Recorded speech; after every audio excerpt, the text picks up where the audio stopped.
All right. It looks like we're live. Well, welcome everyone. It's been a long time coming. Thank you for the support you've given us. It's been phenomenal and humbling as well. We made a little list here of things we need to do so we don't forget. And wow, just welcome. Thank you for joining us. There's a lot of comments and questions coming in. It's great. We're going to get to all your questions. I've got all the questions right here. Yeah, so we got another computer here that's going to manage that. And I got to remember to look at the camera and not the screen. So how should we start this? Where did this idea come from? Yeah, well, we've got a bunch of questions here, which we'll definitely address. And yeah, Smurf M, Sonic Phil, thank you guys very much for joining. Lots of people here. That's awesome to see that. I think we should probably just start off with, what do you think about doing just a little recap of what the project was? Because there might be some people watching now that haven't seen the whole series, which is totally fine. New viewers, yeah. What did we do? In a nutshell, what was this project? We bought a car, sight unseen, this car, and drove it 6,500 kilometers without any problems. In 10 days. Blew me away. In about 10 days, yeah. And we had an ultimate goal, obviously, to get to Alaska. We all know that. But our ultimate goal was to get to Magic Bus 142. And we did. And that itself was an amazing experience. Your phone screensaver is still the bus. I just saw that today.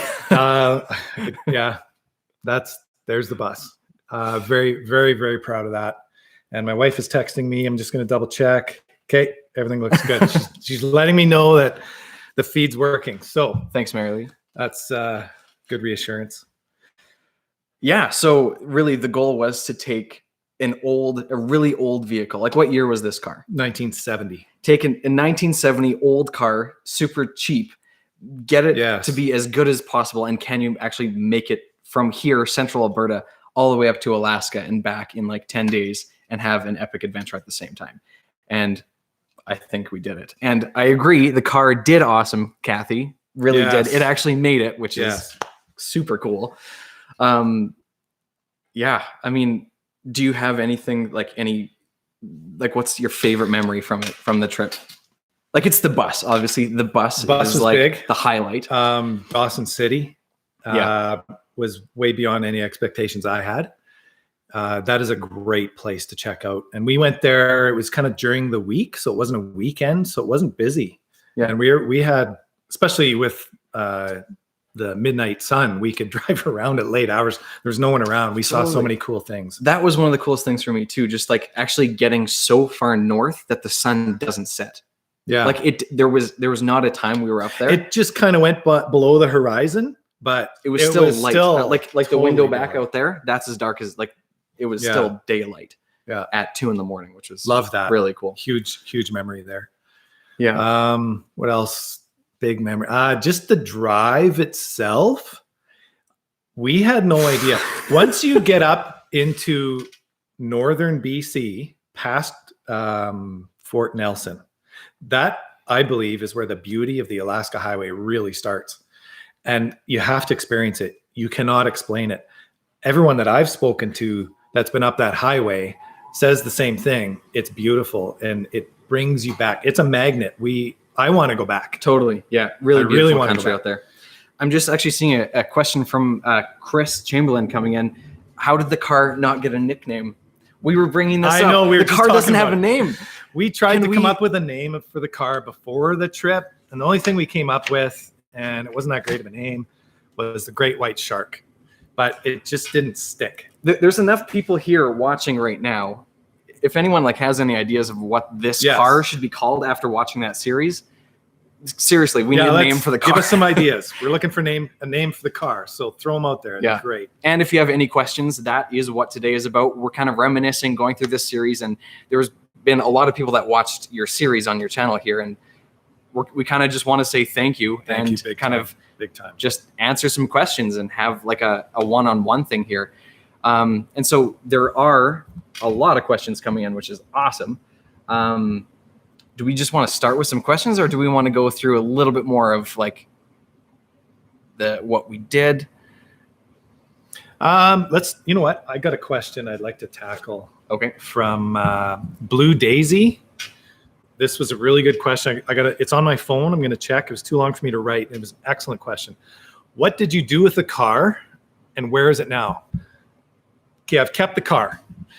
Now, the original plan for this trip, the whole project, was to buy a car, take it on the trip, and then sell it. I am not selling this car.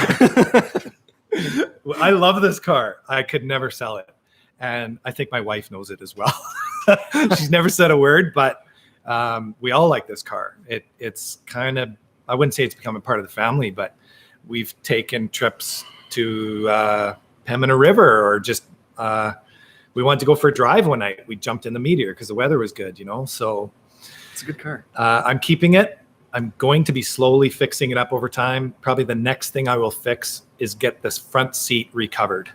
Right. It needs it. That was a bad seat. Sitting in there for how many hours? The comfort was okay, but it's just the foam sticking out, and I put a towel over. Actually, we had a Mexican blanket over it. That was actually my wife's, but she took it back. So I'm using a towel right now. I just want to get that. I needed a pillow behind my back. Yeah, he's got a back thing. And even without a back thing, I don't know how you did it without a pillow on your back. That was not a good seat. No, I was good. Okay, Hannah, it's okay. Totally. You did not need to watch the whole series. This is kind of a little recap of what we're doing here. But we have our first entry for a name for the car. What is it? Betty. Betty. Norma suggested Betty. Okay. It's an old name, old car. Maybe. Let's write it down. I kind of like that. That's kind of fun. Let's actually just get back to the top of our comments here quickly, just before we lose them. So Chris Chamberlain, thank you for asking so many questions. Good questions. Any questions, put them in the comments here. Should we just start addressing a couple of the comments here, and then we can dive into some other stuff? Yeah. So our very first question on the stream here is from Chris Chamberlain. He asks, many Alaskans have talked about removing the bus since so many people since so many people need to be rescued for trying to get to the bus. So just a quick recap. The bus, if you haven't seen the movie or read the book, Into the Wild, it's about a guy named Christopher McCandless who went out into the middle of Alaska and stumbled upon this bus in the middle of nowhere. He lived there, and he ended up dying there because he was stranded, essentially. Yeah. So people go to this bus almost as a pilgrimage sometimes. But it's a really hard place to get to. It's a tough hike. Very tough hike. You have to cross the Teklanika River, which is where most people get hurt or die getting to the bus. There's been 2 drownings. One drowning was 2 weeks after we left the bus. Yeah. That hit home. I nearly drowned a year and a half ago in a canoeing accident. A lot of you have seen that video, that film that I put up. So that was a big factor when I came up with this idea of going to the bus. Are we hiking it? Are we going to take a helicopter? I did a lot of research on hiking that trail. I didn't feel ready to hike it.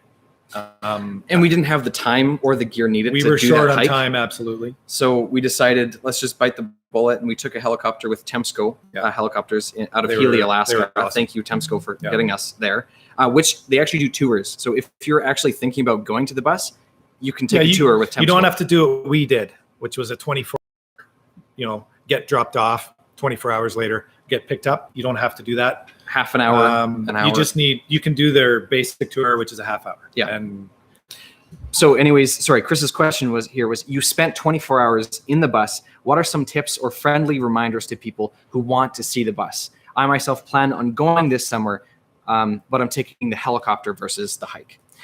I feel people who are not well-versed in the world of hiking should not hike it. Like, that is a very technical hike.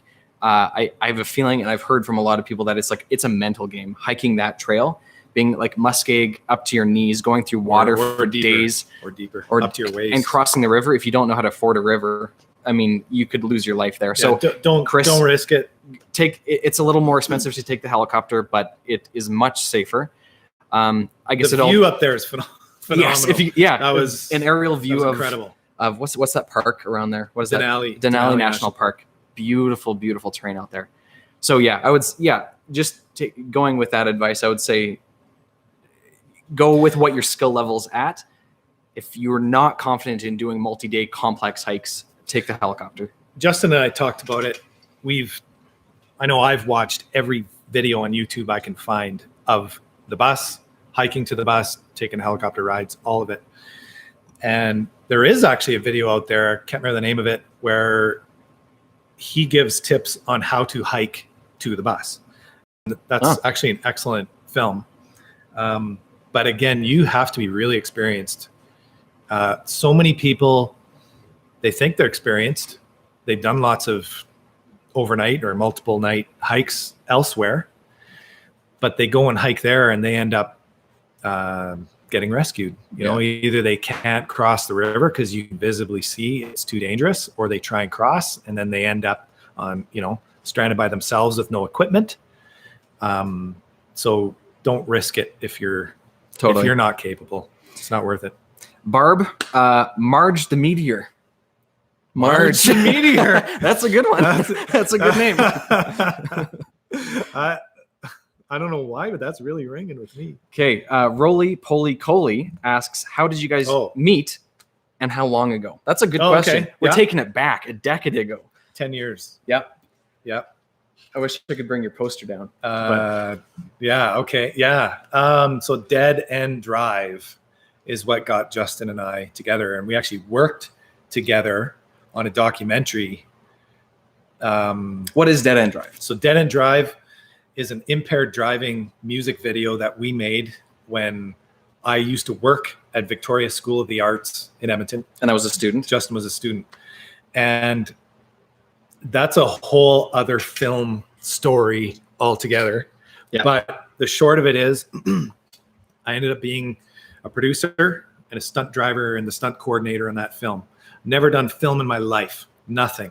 Had no idea about anything. I was a film dumbhead. And yet Steve Ashworth, the teacher, kept telling me, he used to say, Ryan, you are my best student. And I thought, what are you talking about? And he goes, no, you have good ideas. Like, that's a good idea. We're going to try that. We're going to do this. We're going to do that. So that's another story for another film. But that's how we got together, because first thing I said to Steve Ashworth was, this is a high school making a pretty high-end production on impaired driving. We need to shoot a documentary on how this film is made. And he goes, I don't have time to do it. I'm too busy actually making the film. You do it. And I'm like, I don't know what I'm doing. And he goes, I'll give you a kid and a camera. I was the kid. So he was the kid. And another kid too, I think. Garrett. Yeah. Garrett helped out. But Justin and I ended up, he did all the editing on that film and we worked together editing. We did, in his parents' basement. So that's how we got to know each other. Yeah. And so, we realized that we both have a love of film and also of travel and adventure. And then it wasn't until this last year that we actually pulled something together and did this. And it's really cool to see how well your series did. And I was honored to be a part of it and shoot it. Still blown away. Yeah. So that's how we met, I guess. Yeah. Dead End Drive. Check it out on YouTube. Yes. There's also and the making of Dead End Drive, because we made that. Yeah, that's right. Yeah. Okay, let's do one more question before we maybe jump into this. Sure. Maybe. So from Norma is asking, okay, so this is not exactly current events right now, but if you remember last summer, there was some very big stuff in the news from Canada about 2 murderers. Yeah. So the question is, were you 2 guys out there at the same time the police were looking for the 2 murderers? What did you end up doing with the car? By the way, I love the show. Thank you. I like the show too. I'll address the murder thing. When we got home, I'm getting shivers thinking about that. When we got home from the trip, it was maybe a few days later that actually it was 4 days later that those murders happened. Okay. And I've never in my life followed a news story so closely ever. And I did some research. When the picture, so there was the older fellow that was murdered and the young couple. When the picture of the young couple's van showed up on the news and on the internet, I was looking at that picture and thinking, boy, does that location look familiar. I'm getting chills right now. Yeah. And I took that picture and I looked at the mountains in the background at the horizon. And then I went on Google Street View and I found the exact spot. And it was 800 meters from our last camping spot. We were sleeping there days before that happened. Yes, 4 days before that happened, we were camped less than a kilometer away. That gave me the willies. What a horrible thing to happen up there. These were two, I have a lot of words for those two guys that committed the murders. I feel awful for the families of the victims. And, I'm just glad it wasn't us. And if it did happen and it wasn't us and we were that close, we would have heard the gunshots. It was very, very close. And I'm planning on making a very short film about that, about how I discovered that and how I found it on Google Street View and all that. So sometime in the future, I'm going to piece something together there about that. So we weren't there, but it was pretty close. Yeah. Time-wise. Yeah. No, that was a little, yeah. I don't know what to say about that. Like I said, it's a little close to home. I've never watched anything on the news so closely ever until that. Yeah. Wow. Okay. On that note, maybe let's jump back to our list here. We got a bunch of questions coming in, but let's, maybe should we go into, so like we've kind of recapped. We went to Alaska in this 1970 old car. It made it, had an epic adventure. Another part of this idea was actually being able to share the series, right? So making a series for your YouTube channel where all these people are commenting and coming from, which is so cool to see that some people actually enjoyed the series. And it was kind of cool to be able to experience it and share it and see that other people are enjoying it too. That was pretty cool.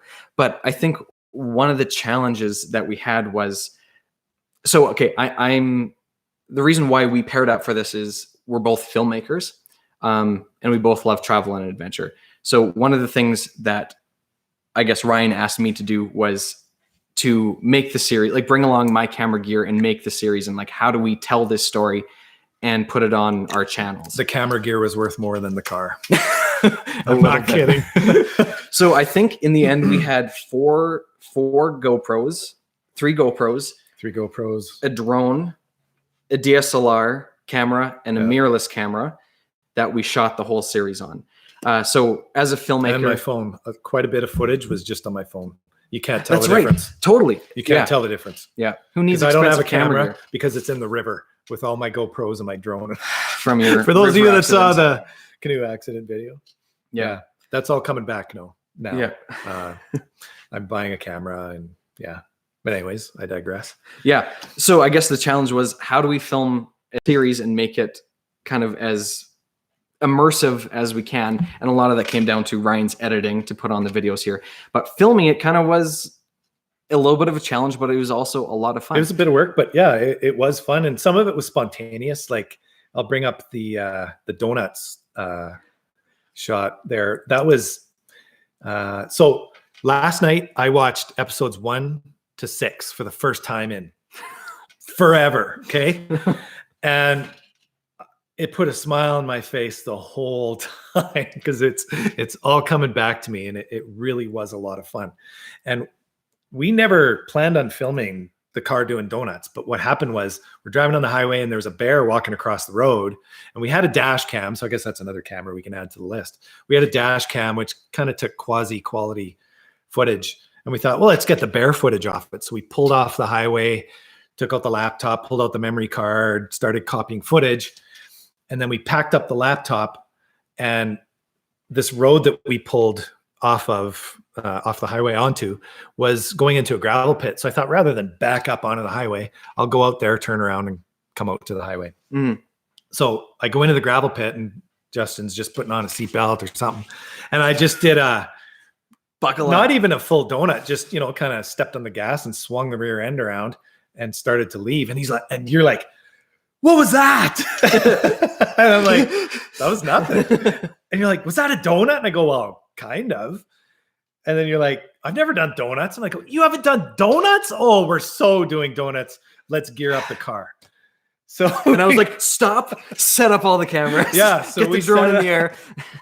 That was a lot of fun. That was a lot of fun. And it turned out better than I thought. I wasn't sure if the drone was going to look good or if any of that was going to pan out. No, and I had fun editing that. That was hours of work. Just those few minutes there. That was a lot of work. It was fun. I'm glad you did that. I had fun sitting in the driver's seat while you're doing that. I was glued to the back, like. And it was pretty hard doing those donuts because the trunk was so full of gear. Heavy car. And the car has highway gears. It doesn't have a lot of torque. So it was pretty tough getting it done, but I got her done. You had a random idea for a little fun thing to switch this live stream up, make it a little bit more spicy. You came up with a thing called keywords. Yes. I think. Do you want to ask me first? Yes. Yes. Okay. So I made a list of words that are related to the trip.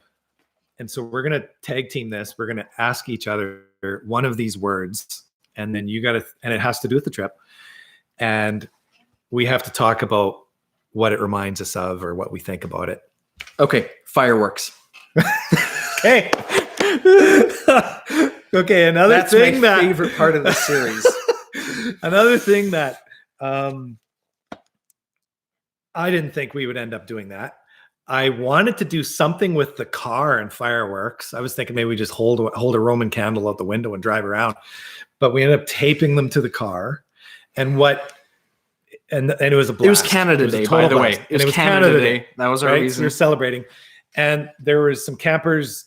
I don't know. I mean, that airstrip was over a mile long, and we were in the middle of it. So those people in the far end, like I said in the film, I went and talked to them and said, "Hey, are you okay? Because we're going to make some noise." And they didn't speak a lot of English, but when they heard the word fireworks, they got excited. Like, oh, great. Like Canada Day fireworks. Sure. So we did our thing. Now, the one firework that didn't pan out on film, this is pretty funny, was we had the drone at about 200 feet. Yeah. It was pretty high.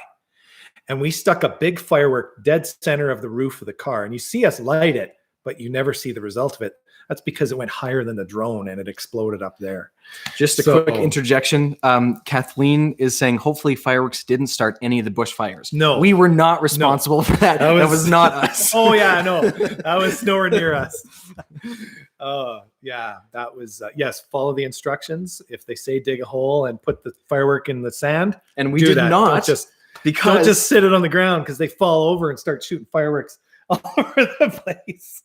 He got hit in a precarious spot.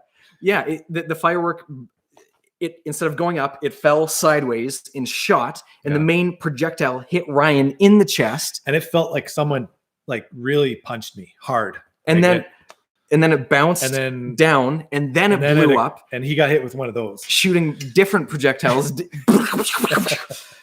Usually you just see that on Fail Blog, but that actually happened. Fail Army. Or Fail Army, whatever. Yeah. Yeah. No, that was fun. Oh, that was. We did have one that isn't on film.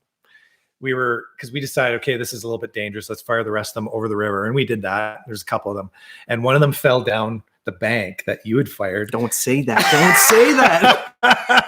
And it caught this little bush on fire. Caffeine, and I'm standing there looking at it, and it's on fire. And I'm saying, and you're looking at me like, are you going to put it out? And I'm like, I'm not, you started it. I'm not. It's down a cliff. So he goes running down. It was pretty steep, and put it out right away. And it was fine. But oh gosh, that was crazy. A lot of fun. Okay, I'm going to ask you. Okay, we'll do one, and then we'll get back to the questions here. Sure. Okay.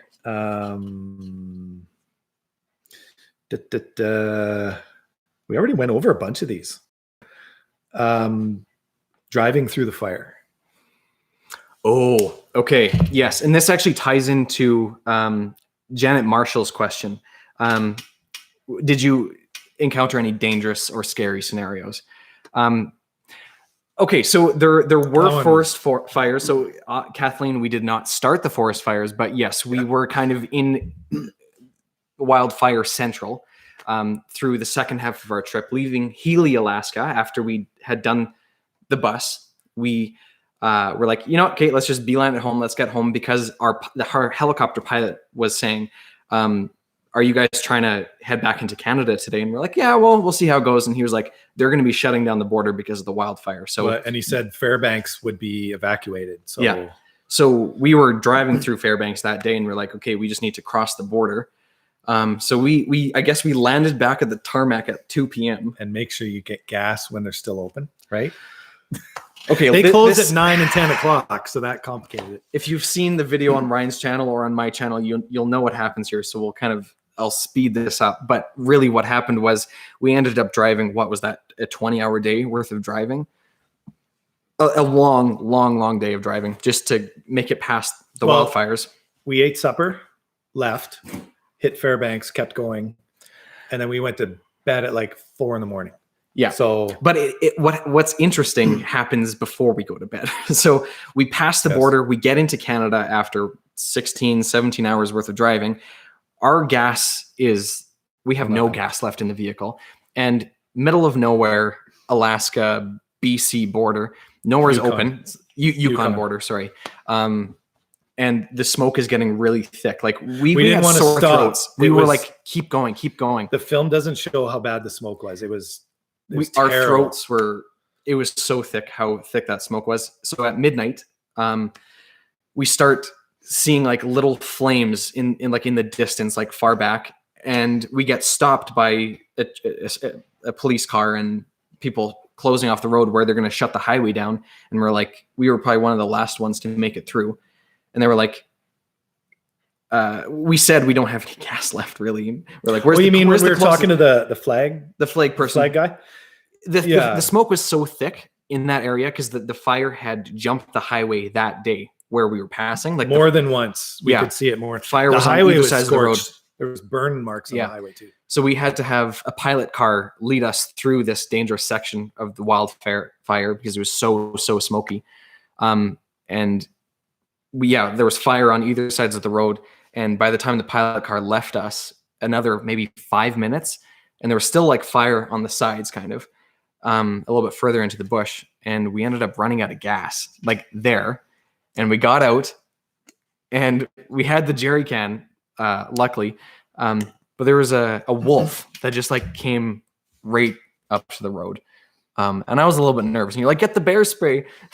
So I'm going to address what Janet was saying. What is your process for dealing with the fear? Yeah. Prayer, law of attraction, or just staying calm.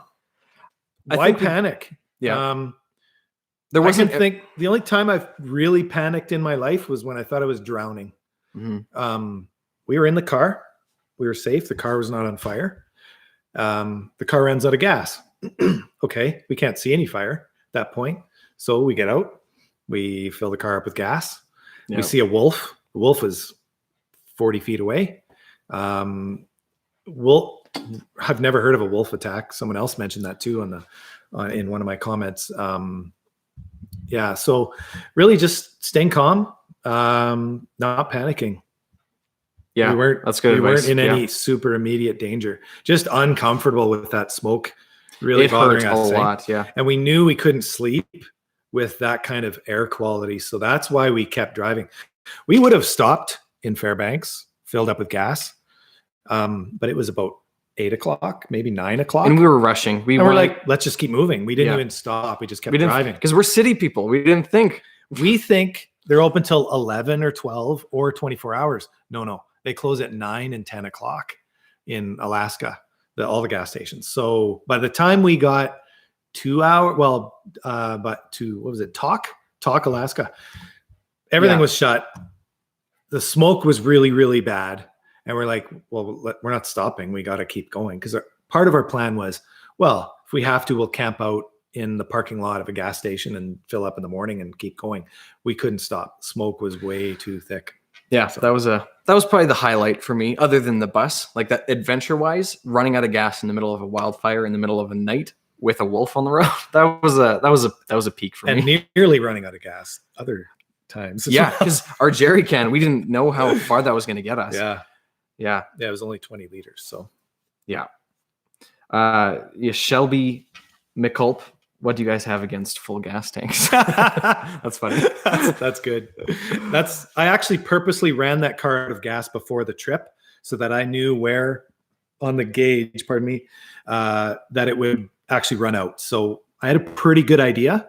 And when we were in Dawson City, going up the dome and running out of gas, I wasn't worried because we had a jerry can in the trunk. So worst case scenario, we dump that in, drive back down the hill, and we'd be fine. We're getting some pretty popular comments here. Miss B, Renee, and also Delilah. They're all asking for bloopers. Is there going to be a blooper reel of the show? I've given you the bloopers. What? Well, the fireworks. I don't know. Can you make a compilation video of just like the funny? I know you probably have hundreds of hours of footage to go through. I've given you guys so much. Can you give us more? Give us more. I don't know if there is any more. There's more. Oh, there's more. I just can't think of any bloopers off the top of my head that aren't in there. Yeah, I don't know. Maybe I'll come up with something. I'll do some digging. Sure. I'm going to do a little pitch for my channel because some people are asking, what's my YouTube channel? Yes. If you don't mind. Is that Give okay? Her. Absolutely. So I made a couple videos about the adventure, just 2 videos on my channel, which is called Mile 30 Adventures. And I make travel adventure videos. And as a filmmaker, that's being friends and filmmakers. I think that's why we work so well together. Yeah. My channel, I make how to make travel adventure videos because part of my job is I've done a lot of travel adventure filmmaking for different companies. So being sent to different places to make commercials or music videos. So I think that is actually a skill that I feel like I brought to the table here. Absolutely. How do you make a series on a small scale with like the limited capabilities that we have here? So that was a pretty, again, coming back to the challenge of making. You did the 150 days across Canada too, right? Yeah, that was a highlight. That was amazing. Yeah, lots of check cool that out there on his channel, Mile 30 Adventures. Yeah, thanks. Little pitch there. Yeah. Oh man, there's a bunch of stuff here. That's great. Poor wolf, probably disoriented and scared. Absolutely. Yeah, with the fire. Absolutely. It was probably thinking, well, there's no fire on the road here. I'm good. So. Here's something cool. Okay, so going back to the bus, Lucy Heath is asking about the bus. Why isn't there a memorial on the actual bus and not just the second one? The second one is the prop movie bus that is now parked in Healy, Alaska. That was used in Into the Wild, the movie. But there actually is a memorial. There's 2 at actually. The bus. Yeah. There's one, and if you watch that bus episode again, episode 7, you'll see there's a plaque that his parents put up in the bus. It's kind of a brass color and it's screwed into the wall. Yeah. Very touching. You put that in your episode, right? That's in there. Yeah. It's right near where we signed the door, or where I signed the door. And then there's another one. It's carved out of marble and it's at the steps entering the bus. And that's one of the final shots of episode 7. You'll see that plaque there. How much memory did the footage take in total? A terabyte. 1,000 gigabytes. 1,000 gigabytes of footage. It was over 900. It was close to like my terabyte drive with all that footage has 13 gigs of free space because I saved all my exports on there. That's a lot of footage. That's a lot of footage. And that's why it took so long to get the episodes out. I know people were starving for more, quicker and sooner. Hey, when are you doing the next one? That's why some of them took a month, because that was every minute of footage that you see was about an hour of editing. So, or probably more with having to go through it. Yeah. Oh, geez. Yeah. I cannot imagine how much. Okay. And I don't want to praise you too much here, but as an editor, as an editor, I know how difficult it is to sift through all that footage. Like on the 24 hours that we spent at the bus, we were both filming separately on our own as well. Like we were both recording everything, and Ryan sifted that down into an hour, which is nuts. And like I made a video about the bus experience on my channel, which was 10 minutes, and that was hard enough.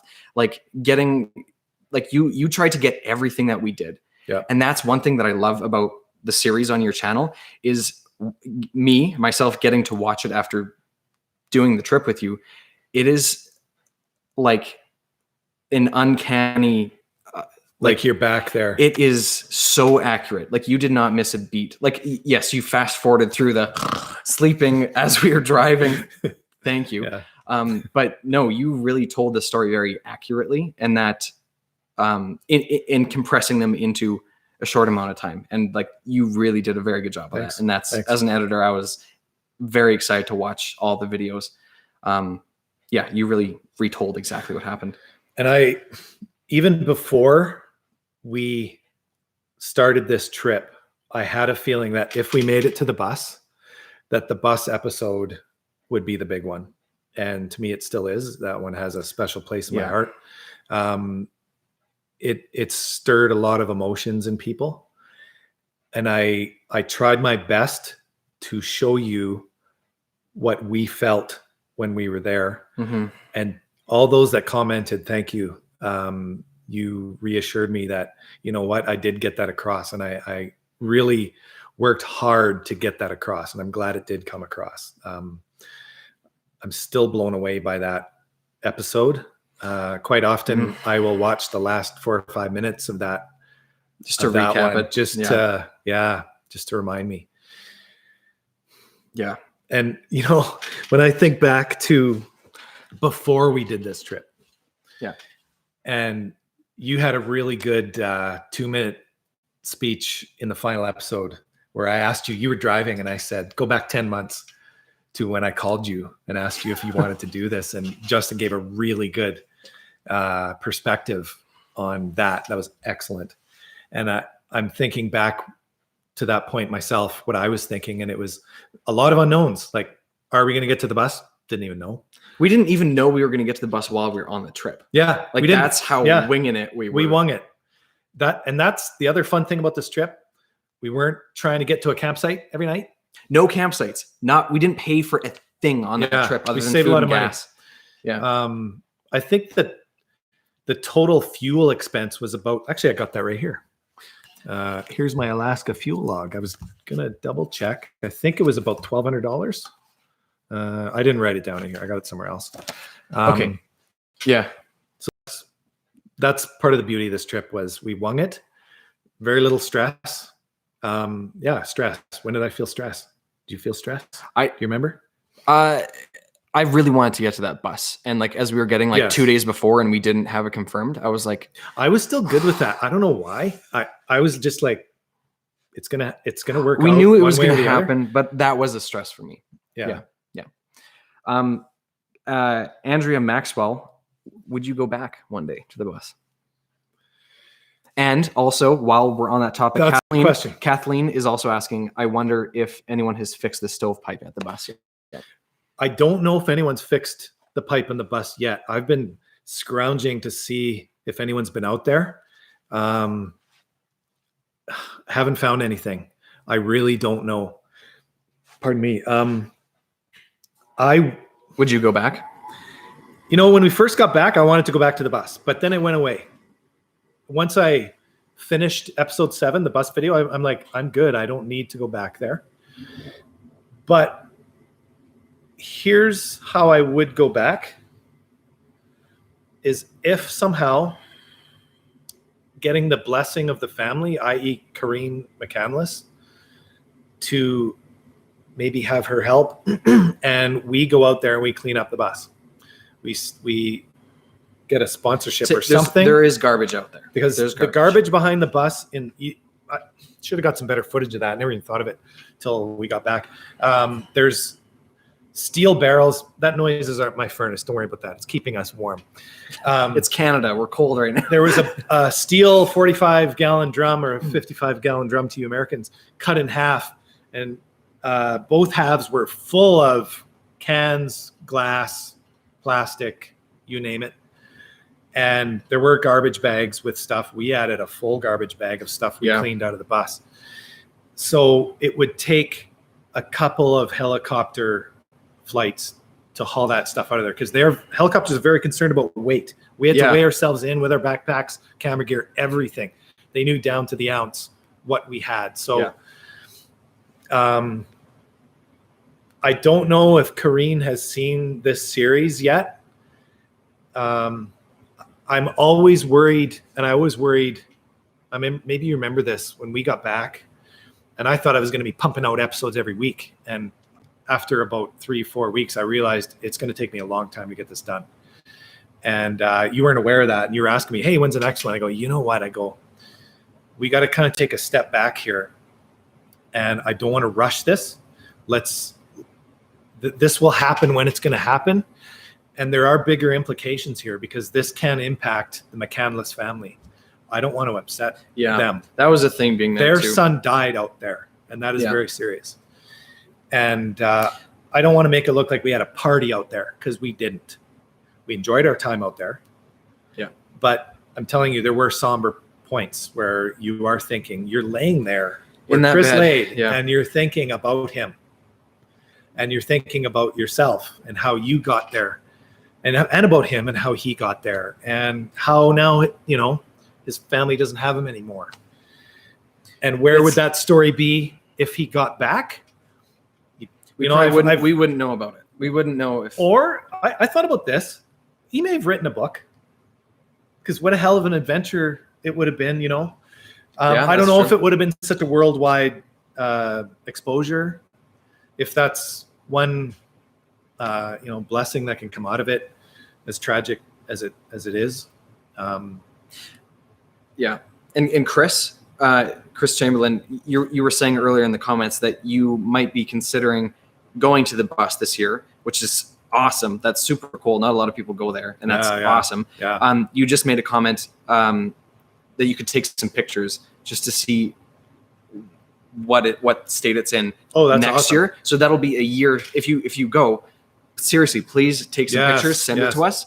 I think we'll be really curious to know, just to see the progress of, maybe it's been cleaned up, or maybe that stovepipe is that pipe's going to fall off.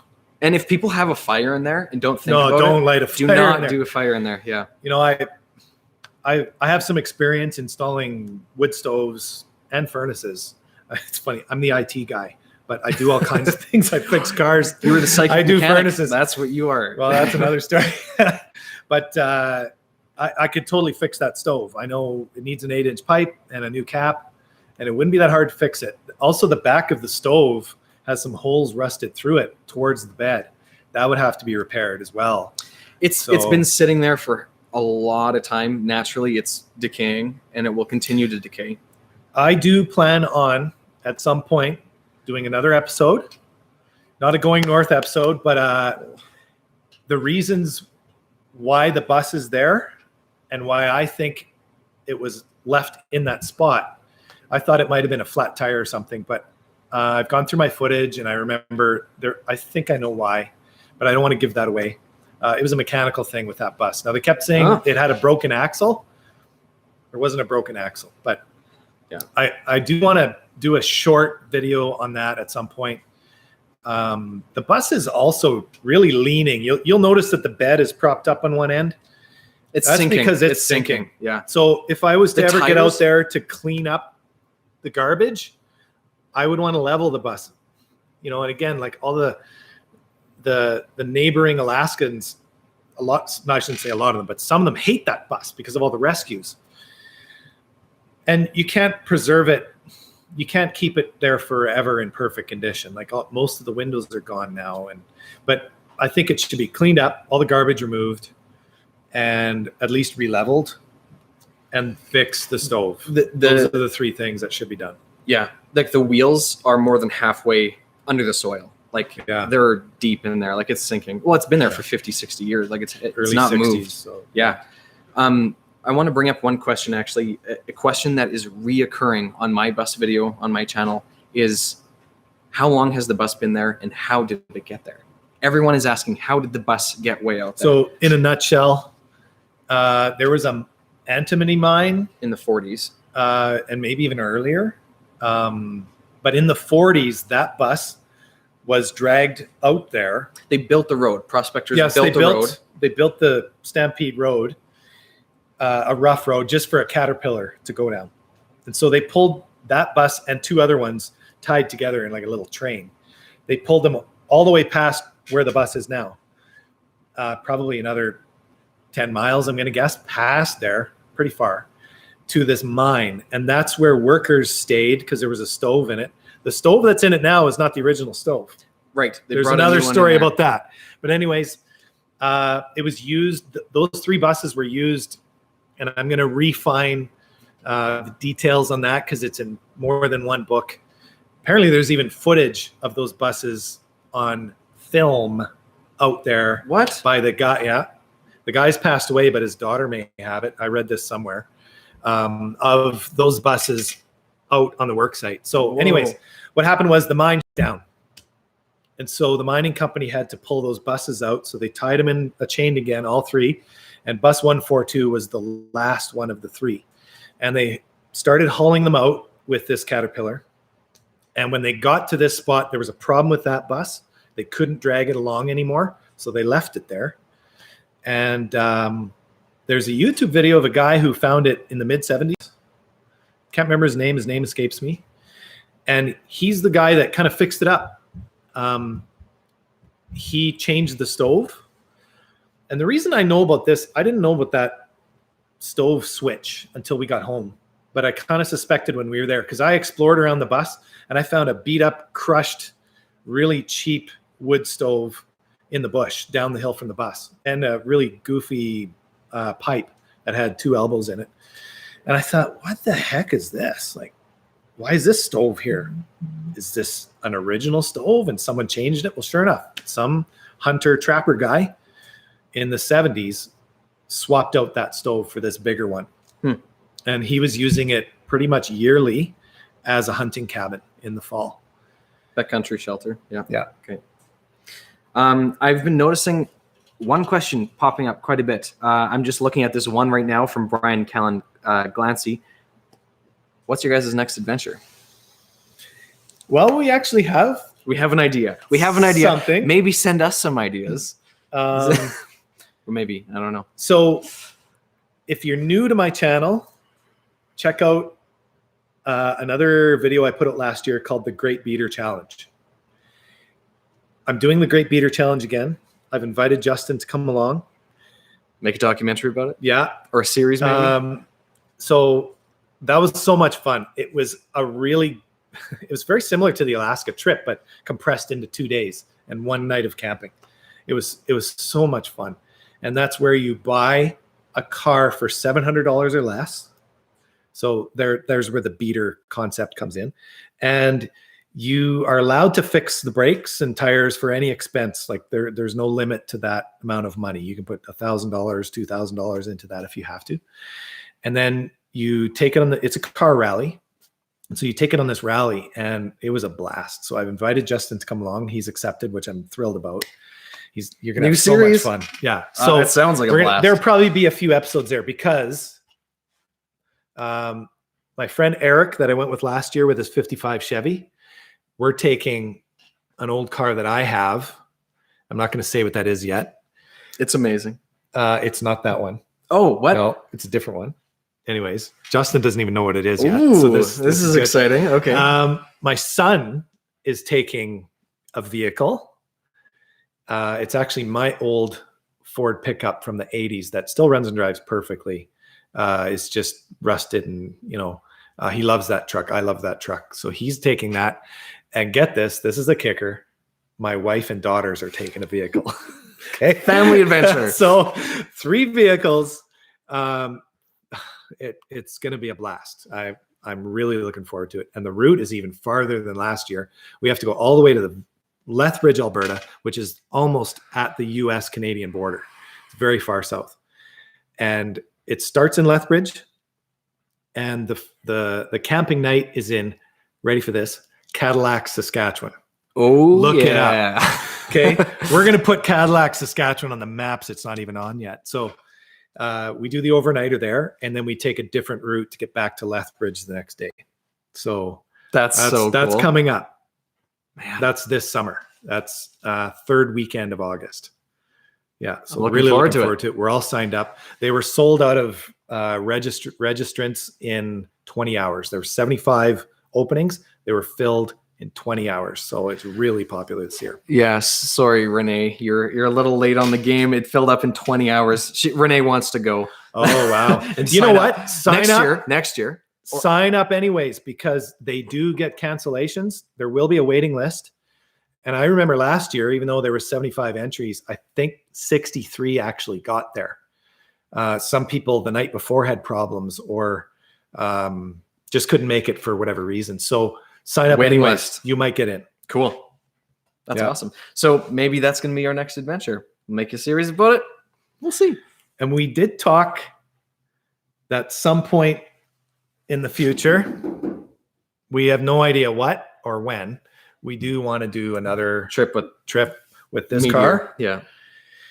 We don't know. Yeah. Again, we don't have a clue where it's going to be. We need to change the seat. I will not do another. No, that's why the seat's the next 6,500 kilometers in that thing. I couldn't walk for a week after sitting in there. Okay. No, the seat's getting done. Can we do keywords again? Keywords? That was kind of fun. I enjoyed that. Okay. Yeah. Okay. So, let's go with Klondike. What does Klondike make you think of? Okay. So I didn't know really much at all about the Klondike or Dawson City or anything like that before this trip. I did see, and here's a plug, the Klondike miniseries that Justin acted in professionally. Dead serious. You guys got to check it out. Was it 3 episodes? It was Ridley Scott. Ridley Scott. It was a Ridley Scott show, and I used to be an actor before I got into filmmaking. And I played the youngest Mountie in Dawson City. It was about the gold rush in the 1890s. Up in northern Canada and the Yukon. Actually based in Dawson City. Yeah, the Dawson City was like central. It was actually Dawson City. Okay, I'm pretty sure because I heard this from a number of sources. Maybe someone can check this, but I think Dawson City, that far up north in Canada, was the very first place in Canada to ever get electricity. Yes, it was. I it's learned that way too. Up in the middle of nowhere. Yeah, that town boomed so quickly because of the gold rush. I mean, gold's big bucks, right? So their population went to, I think it was 40,000. I don't know. Look it up. Double check. Don't quote me.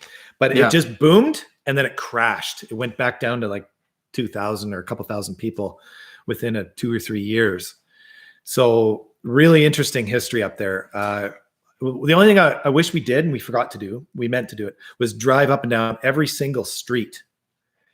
We didn't quite do that because there's something to see on every street. The buildings they've kept it like beautiful. Like it was like some of those downtown main streets still look like the facades back in the 1890s. Like it's a really cool town. Yeah. That was my second time getting there, and I think that's honestly one of my favorite little towns in Canada. It has such character there. If you can ever it's a long drive, no matter where you're from, it's a long drive to get there. Yeah. But there's a lot of beautiful drive getting there. Beautiful. Yeah. And actually I will segue into Top of the World Highway. Yes. Yeah.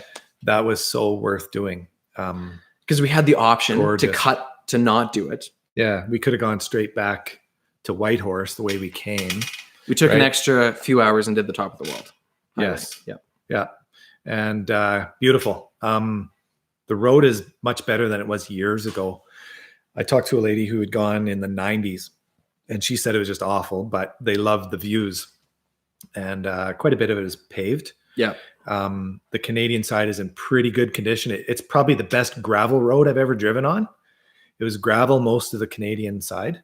It was in excellent shape. We were cruising along at 70, 80 kilometers an hour, no problem. It's not that fast of a highway because there are a lot of twists and turns. Yeah, but you don't want to go fast on that highway. No, you want to soak it in.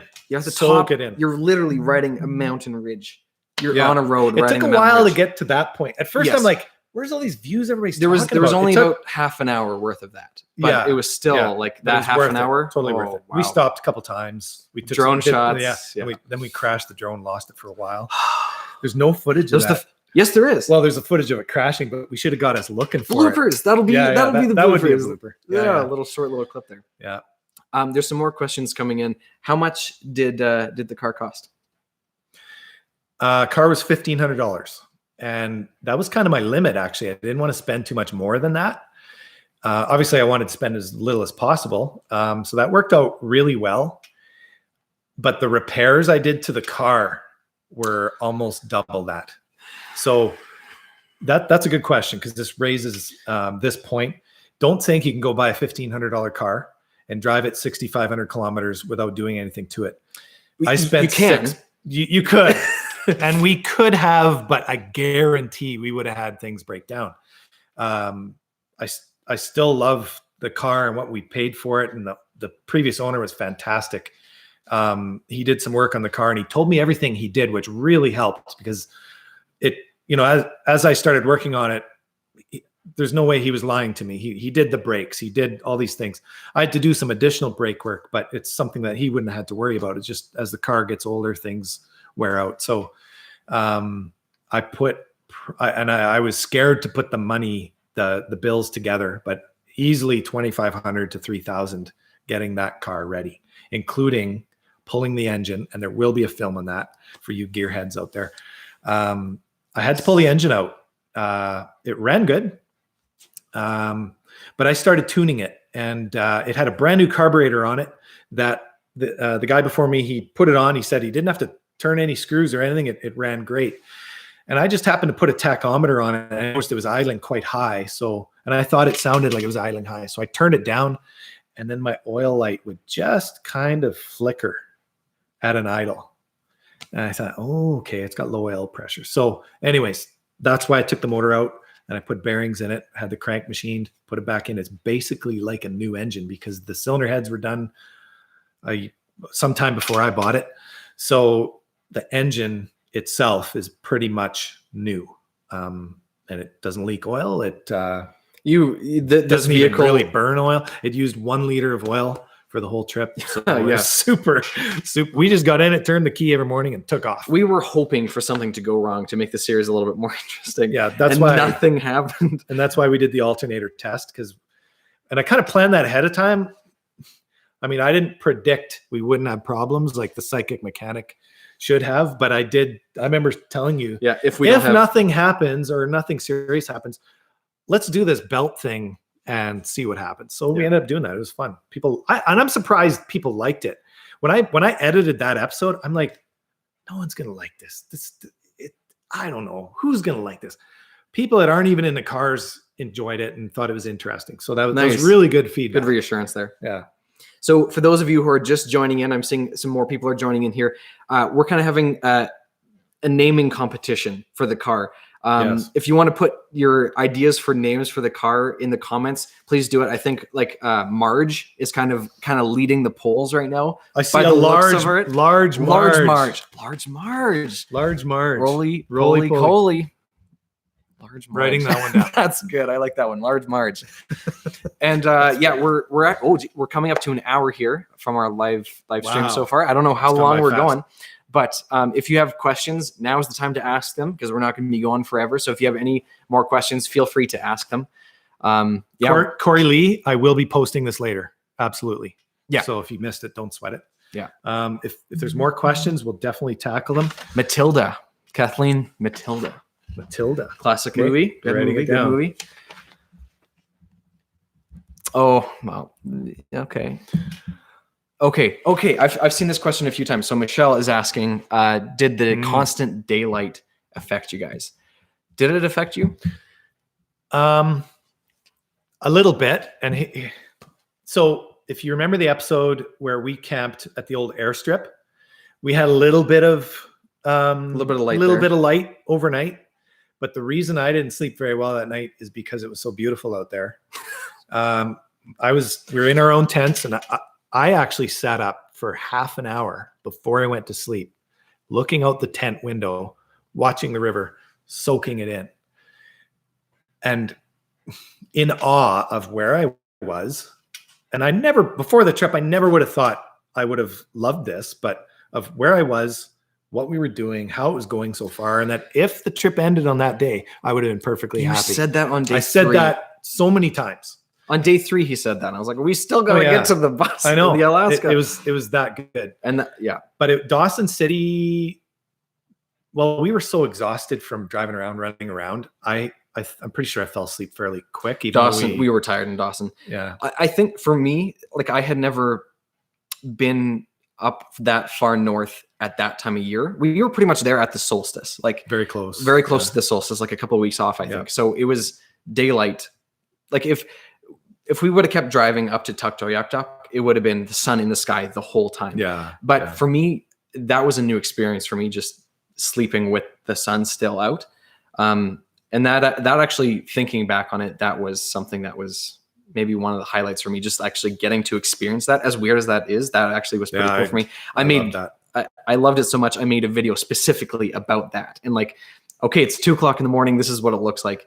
And that's like, that actually, I didn't have a tough time sleeping. The first night I was like, it's still light out. I don't feel like I should be sleeping yet. But yeah, I don't think it affected me after a while. Yeah. Bit of information for you folks. So last summer, I wasn't able to do a vacation with my family at all, mainly because of what we did. They took a big sacrifice because of this, and I really appreciate that. They were super supportive of this trip. My wife especially, I told her first the concept of this film series, and I thought she was just going to shake her head and go, "What are you talking?" And she just lit up and goes, "You should do that." I'm like, "What? You don't want to see the thing?" She's like, "Do it." She goes, "Who do you want to go?" I go, "I was thinking of Justin." She goes, "Phone him, do it, just do it." Thank you for the permission, Marilee. Marilee's also a fan of roadkill. I've been a fan of roadkill for many years. Eric and I did roadkill before there was a roadkill. That's another film and another story. So the guy I went on the beater challenge with. So Marilee and I have watched numerous episodes of roadkill, and we really enjoy it. If you haven't seen it, check it out. Those guys are really, they're funny. It's entertaining. They're a good couple of guys, and they do some cool stuff. So I wasn't actually thinking of roadkill when I came up with this idea. When I came up with the idea, I was trying to think of something other than a canoe trip because I had no canoe anymore. And, episode 1 does talk about this, where it was like, well, I want to take a road trip, but I want to take it in an old car. I have an old car, but I didn't want to use it. I want to use a different old car.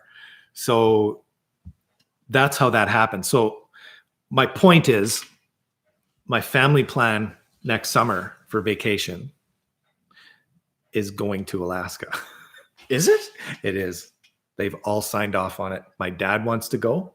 So we're taking a motorhome this time. My dad wanted to go originally. It was just going to be myself and my dad. He's been up to Dawson City by himself a few years back. And when he saw it going north,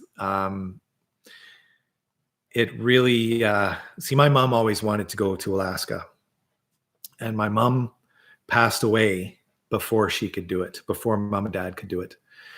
And so my dad, after mom passed away, he went up there, and it was kind of a healing thing for him. And it was a great trip. And so that fueled me into thinking of Alaska originally for our trip. And once my dad saw going north, I could tell he really, really wanted to go.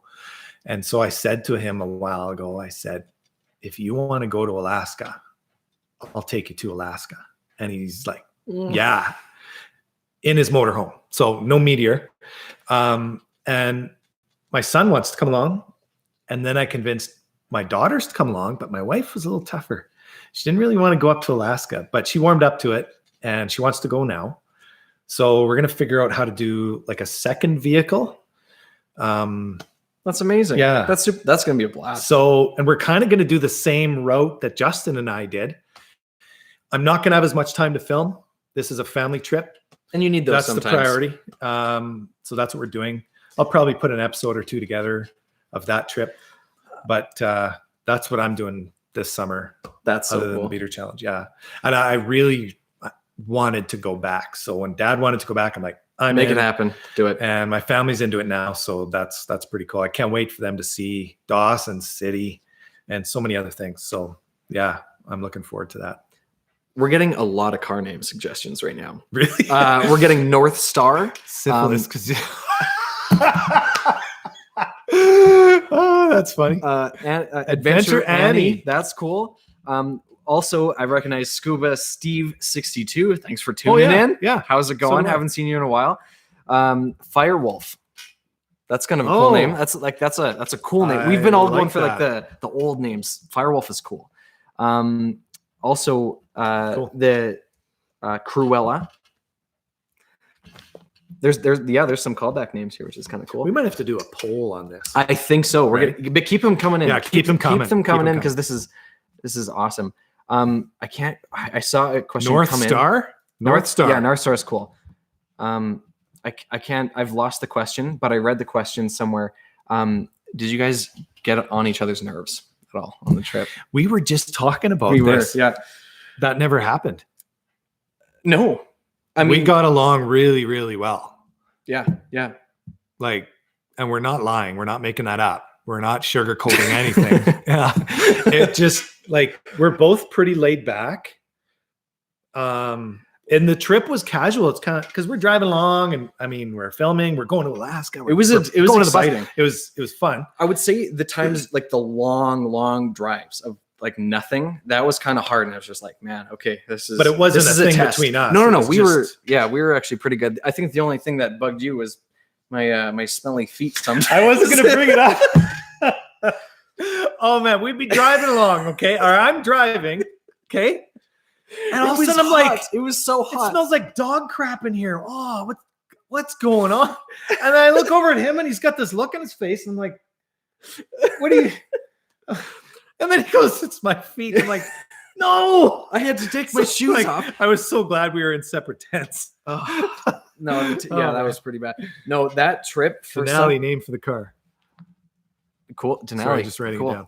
No, that was Golden Girl. I'm sorry to put you through that. I know that was challenging. So he was just banned from taking his shoes off in the car for forever. It was so hot. My feet were. There was no air conditioning in the car. So it was hot July. It was a heat Alaska. wave up there. It was 28 degrees Celsius. Normally it's 22. And I didn't bring sandals, so my feet.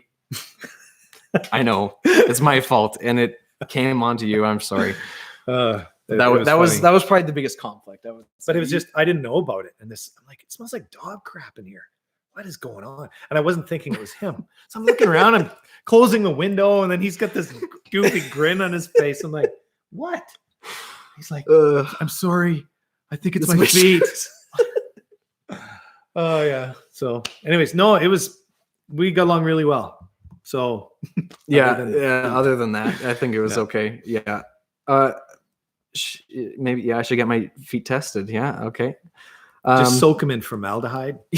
Cures it all. Let's do one more keyword challenge. Okay, I like that. Let's do one more, and then any last questions here? Ask them away, and we'll see where it goes. We have hit all of them. Here's one. Smelly feet, good sign of good health. Really? I hope you're not making that up. I must be having a near-death experience then, because my feet don't smell like this. Okay, keyword. We kind of talked about this, but finding an airstrip. Okay, yeah, we did bring that up a little bit. Okay, that was probably. Would you say that was our best camping spot of the trip? Other than the bus? Other than the bus, yes. That was absolutely our best. So night two or night three? Mud Pit, night one. Yeah, that was night two. Yeah, night two. We hit the pavement. We were driving a long ways every day. And one of the challenges and exciting things for us was we didn't want to do hotels. Not that we could on this route. We had if the weather was really bad, then we would have done a hotel. Yeah, but it didn't come to that. Finding the airstrip. So along the Alaska Highway. Along the Alaska Highway, when they were building it back in the 40s, like for the World War II, I guess, right? It's just a long road coming pretty much from Edmonton, really, like central Alberta, to Alaska to make a supply route to get supplies up there. That's why they built the Alaska Highway.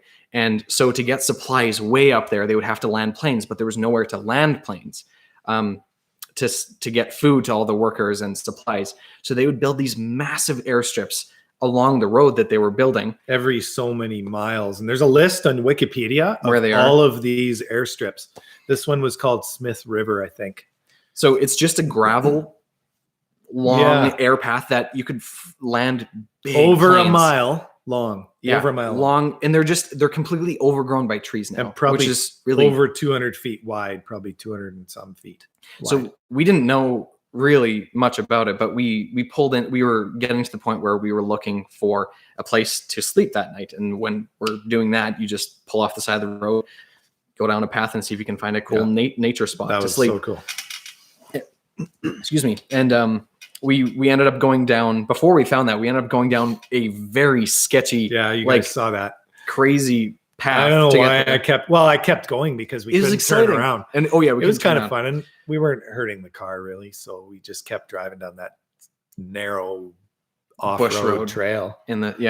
Anyways, we found a place to turn around. We turned around and we went down this airstrip, and we found a cool little pull-off that led to the most beautiful view of the river there. It was perfect. We had the campfire right there.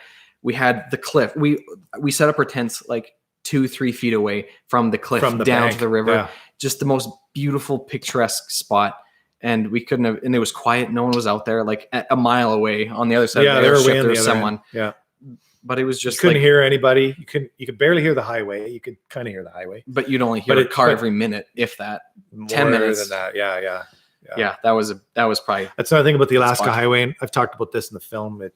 Traffic is so sparse. I loved it. When we got back to the Dawson Creek area, it was like we were driving in New York. It was like, what is going on? So many people driving.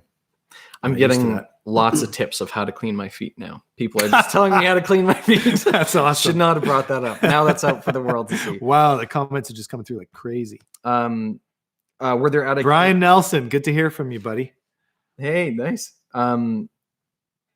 Would you go back to the hot springs with your family? Absolutely. And I'm going in the day and in the dark. Liard Hot Springs, specifically North BC. Again, kind of a remote place, but totally, it's an 18-hour drive from Edmonton to get there. And we actually did that drive in one day. My brother just commented. Your brother? Yeah. That's awesome. Sorry, keep going. I'll answer his question after. Yeah. So Liard Hot Springs is the second largest natural hot springs in Canada. Go on Google, look up Liard Hot Springs. It is like mind-blowingly beautiful. It's because it's still in a natural setting. There's a little bit of concrete when you first get in. But it's kind of like a little, like a stream, and you can follow it. Overgrown by plants, and it's hot. Yeah. Like fantastic. It's like, can't wait to go back. It's a dream. There. So my brother asked, good to hear from you, Kevin. Were there adequate fuel stops? Did you carry spare fuel? Yeah, we did have a jerry can just in case. And we are so glad we took it. We would have been stuck in the middle of that one forest episode, fire. We would have been really screwed. There are adequate fuel stops, absolutely. But fill up at noon or at supper. If it's supper time or later and you think you can keep going, no, you better fill up. Because if you have to drive farther like we did on that night of the forest fire, you're probably fine. We would have been fine if we filled up in Fairbanks. There probably would have been one open. But we just kept going thinking that maybe in Delta or wherever we could stop, but we couldn't stop. So there are enough fuel stops. Just keep it full and I'm glad we took that jerry can. Yeah, me too. Yeah. Just going back quickly here, Scuba Steve 62. Liard Hot Springs is also the site of North America's worst black bear attack. That is true. Yes, that happened. Yeah. So being aware of bears. If anyone is ever going backcountry or like even just driving the roads, like deep nature, always make sure you have bear spray on each person, not just one for the group, but that is and you carry it with you whenever you're out of the vehicle. Yeah. Keep it with you in your tent or your RV. Yeah. Because bears, they like to sniff, like they like to smell. They can smell so well, so they'll come into your tent sometimes. We never had issues. We saw 18 bears. 14 altogether. 14 bears while driving. Yes. Total. Yeah. For the whole trip. But when we were camping, we never had any bear issues. In fact, what wildlife did we see when we were camping? While we were camping? I don't remember anything. The only one I remember it kind of freaked us out was at the bus. There was something under the bus banging around. Scared the crap out of us. It was just a rabbit, right? There wasn't a lot of wildlife out there, which really surprised me. Except for mosquitoes sometimes. But I never sprayed. There was one night that mosquitoes were bad that you did spray, I think. There was one night. When we were on the dome, I sprayed the back of my neck. But then we went up to the very top of the dome and it was windy. Never noticed. I didn't spray my wrists or anything. Yeah. Kevin Lester brings up a really good point there. The feet can repel black bears. Why didn't we think of that? Just stick your feet out the door. That would have been smart. No, Delilah. So the Liard Hot Springs, unfortunately, they've had to shut down the upper hot springs because of bears. So the lower hot springs is still open to the public 24/7. But the upper hot springs has been closed because of bears, and also a couple of years now. Yeah, it's been a few. I went up there 3 years ago too, and it was closed. And I think it's for protection of the site. Like it's become a Canada protected. Historical protected. Yeah, I'm not sure what it is, but yeah, you can't go up there, unfortunately. Were there those little black flies up there? Some, but nothing worth. I never sprayed because of it. But again, it was a warm, dry season for them. Normally there's more moisture. That's part of the reason why we didn't have mosquito issues. And the black flies, I didn't notice. When we were in the bus, there were some windows still in the back of the bus. We'd have a horsefly come in once in a while and buzz around and then leave. Yeah. And you'd get a mosquito once in a while, but I hate bug spray. I don't like spraying it. It stinks. It makes you all sticky, and we couldn't take showers or baths easily, right? We had to use rivers, which was cold and awesome. But it's very cool. I like it wakes you up in the morning. Boom. Okay. And you just feel like grounded. You feel for me anyways, I feel grounded. I'm like, I'm in nature. Yeah, this is like I got that at that first one that we where we camped by the creek. Yes. Yeah, I definitely got that. Yeah. But the mosquitoes weren't as bad as we were told. Yeah. So yeah. But in a wet year, they'd probably be a lot worse. Yeah. I have a question for you. When you first had the idea of this whole thing compared to now, how is it different? And is it better? Is it worse? Is it like, how does it compare to your original idea? It's way better than I ever thought. Really? Yeah. In what way? We did way more. The bus had a huge impact personally. Yeah. Which I kind of suspected, but never expected, really. You don't know till you get there. The beauty of that place as well. There was just so many things that I had no idea would, I don't know, make so much of a lasting impression. Yeah. Whether it was, or even camping at 8 Mile Lake where Chris was dropped off. The silence there. We were only probably 4 miles from the nearest acreage. It was dead but quiet. It was so quiet. And it when you watch my episode, you can kind of hear something, but that's just the phone mic making noise. I have never heard anything that it was felt like eerie. An isolation chamber. Like I could not believe how I've never heard that quiet before. It was quieter than the bugs. bus. The bus had the two streams meeting there, so there's always beautiful water sounds. So the bus always had that ambiance to it. But 8 Mile Lake, dead quiet like I've never heard in my life. Yeah. Joshua is asking, did you guys get nervous of any noises in the night? I'm trying to think. Other than the rabbit, that startled me. I was like, there's a bear under the bus. Actually, one thing I think of when we were camped in Dawson City, well, that was a little bit of a sketchy spot. We weren't sure about that. Well, the only reason it was sketchy was it was a foreign line that somebody owns, but there's no fences, there's no gates, there's no trespassing signs. And we kind of hid our tents in the bush and parked the car, in a kind of a hidden spot. I remember going to sleep there, and when I'd hear a car go by, I was wondering, are they coming in? Are they going to see us? Are they? I just had a little bit of paranoia when we were there. Yeah. Other than that, dead sleep every night because we had fresh air. And we were tired from a lot of driving, so we had good sleeps every night there. The bus was the best sleep for me. The bus was the best sleep, which I'm surprised about. I thought I was going to be a little bit nervous sleeping in there. Like as I told you, getting to the bus, I did not think that I was going to be sleeping in the bus. Just I wasn't sure if I was feeling comfortable with that.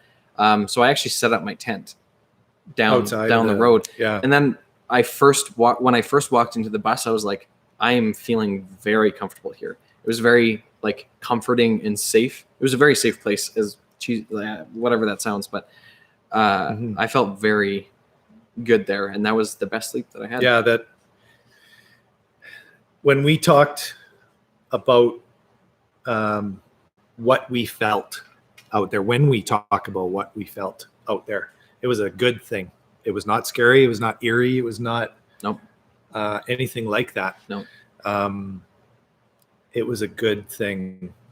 And that will stick with me forever. I'll never forget that. Never. Can we bring up our first night camping? That's the one. What a mess that was. That puts a smile on my face. So I watched most of the series last episode 1, episode 6, and I wrote down all my thoughts as I was watching. And my second comment was how I just had a smile on my face the whole time I was watching. And I was also trying to watch it from another perspective as if I'd never seen it before. And that was pretty cool. And Justin in the tent is so funny. I had no idea I had that footage. I had no idea what you had said to the camera. First of all, for the people who haven't seen that episode, that night, that was our first night. And we were driving into a massive storm. The clouds were black. I think it was hailing. It was hailing hard. We had a little bit of hail, yeah. So yeah, before the storm came, we were like, we should probably pull over. Like we could have kept driving, and we are like, let's try to make it 10 hours of driving today or something.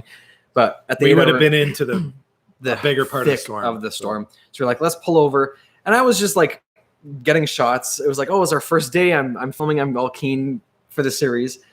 And meanwhile, you're getting a little bit nervous about the storm.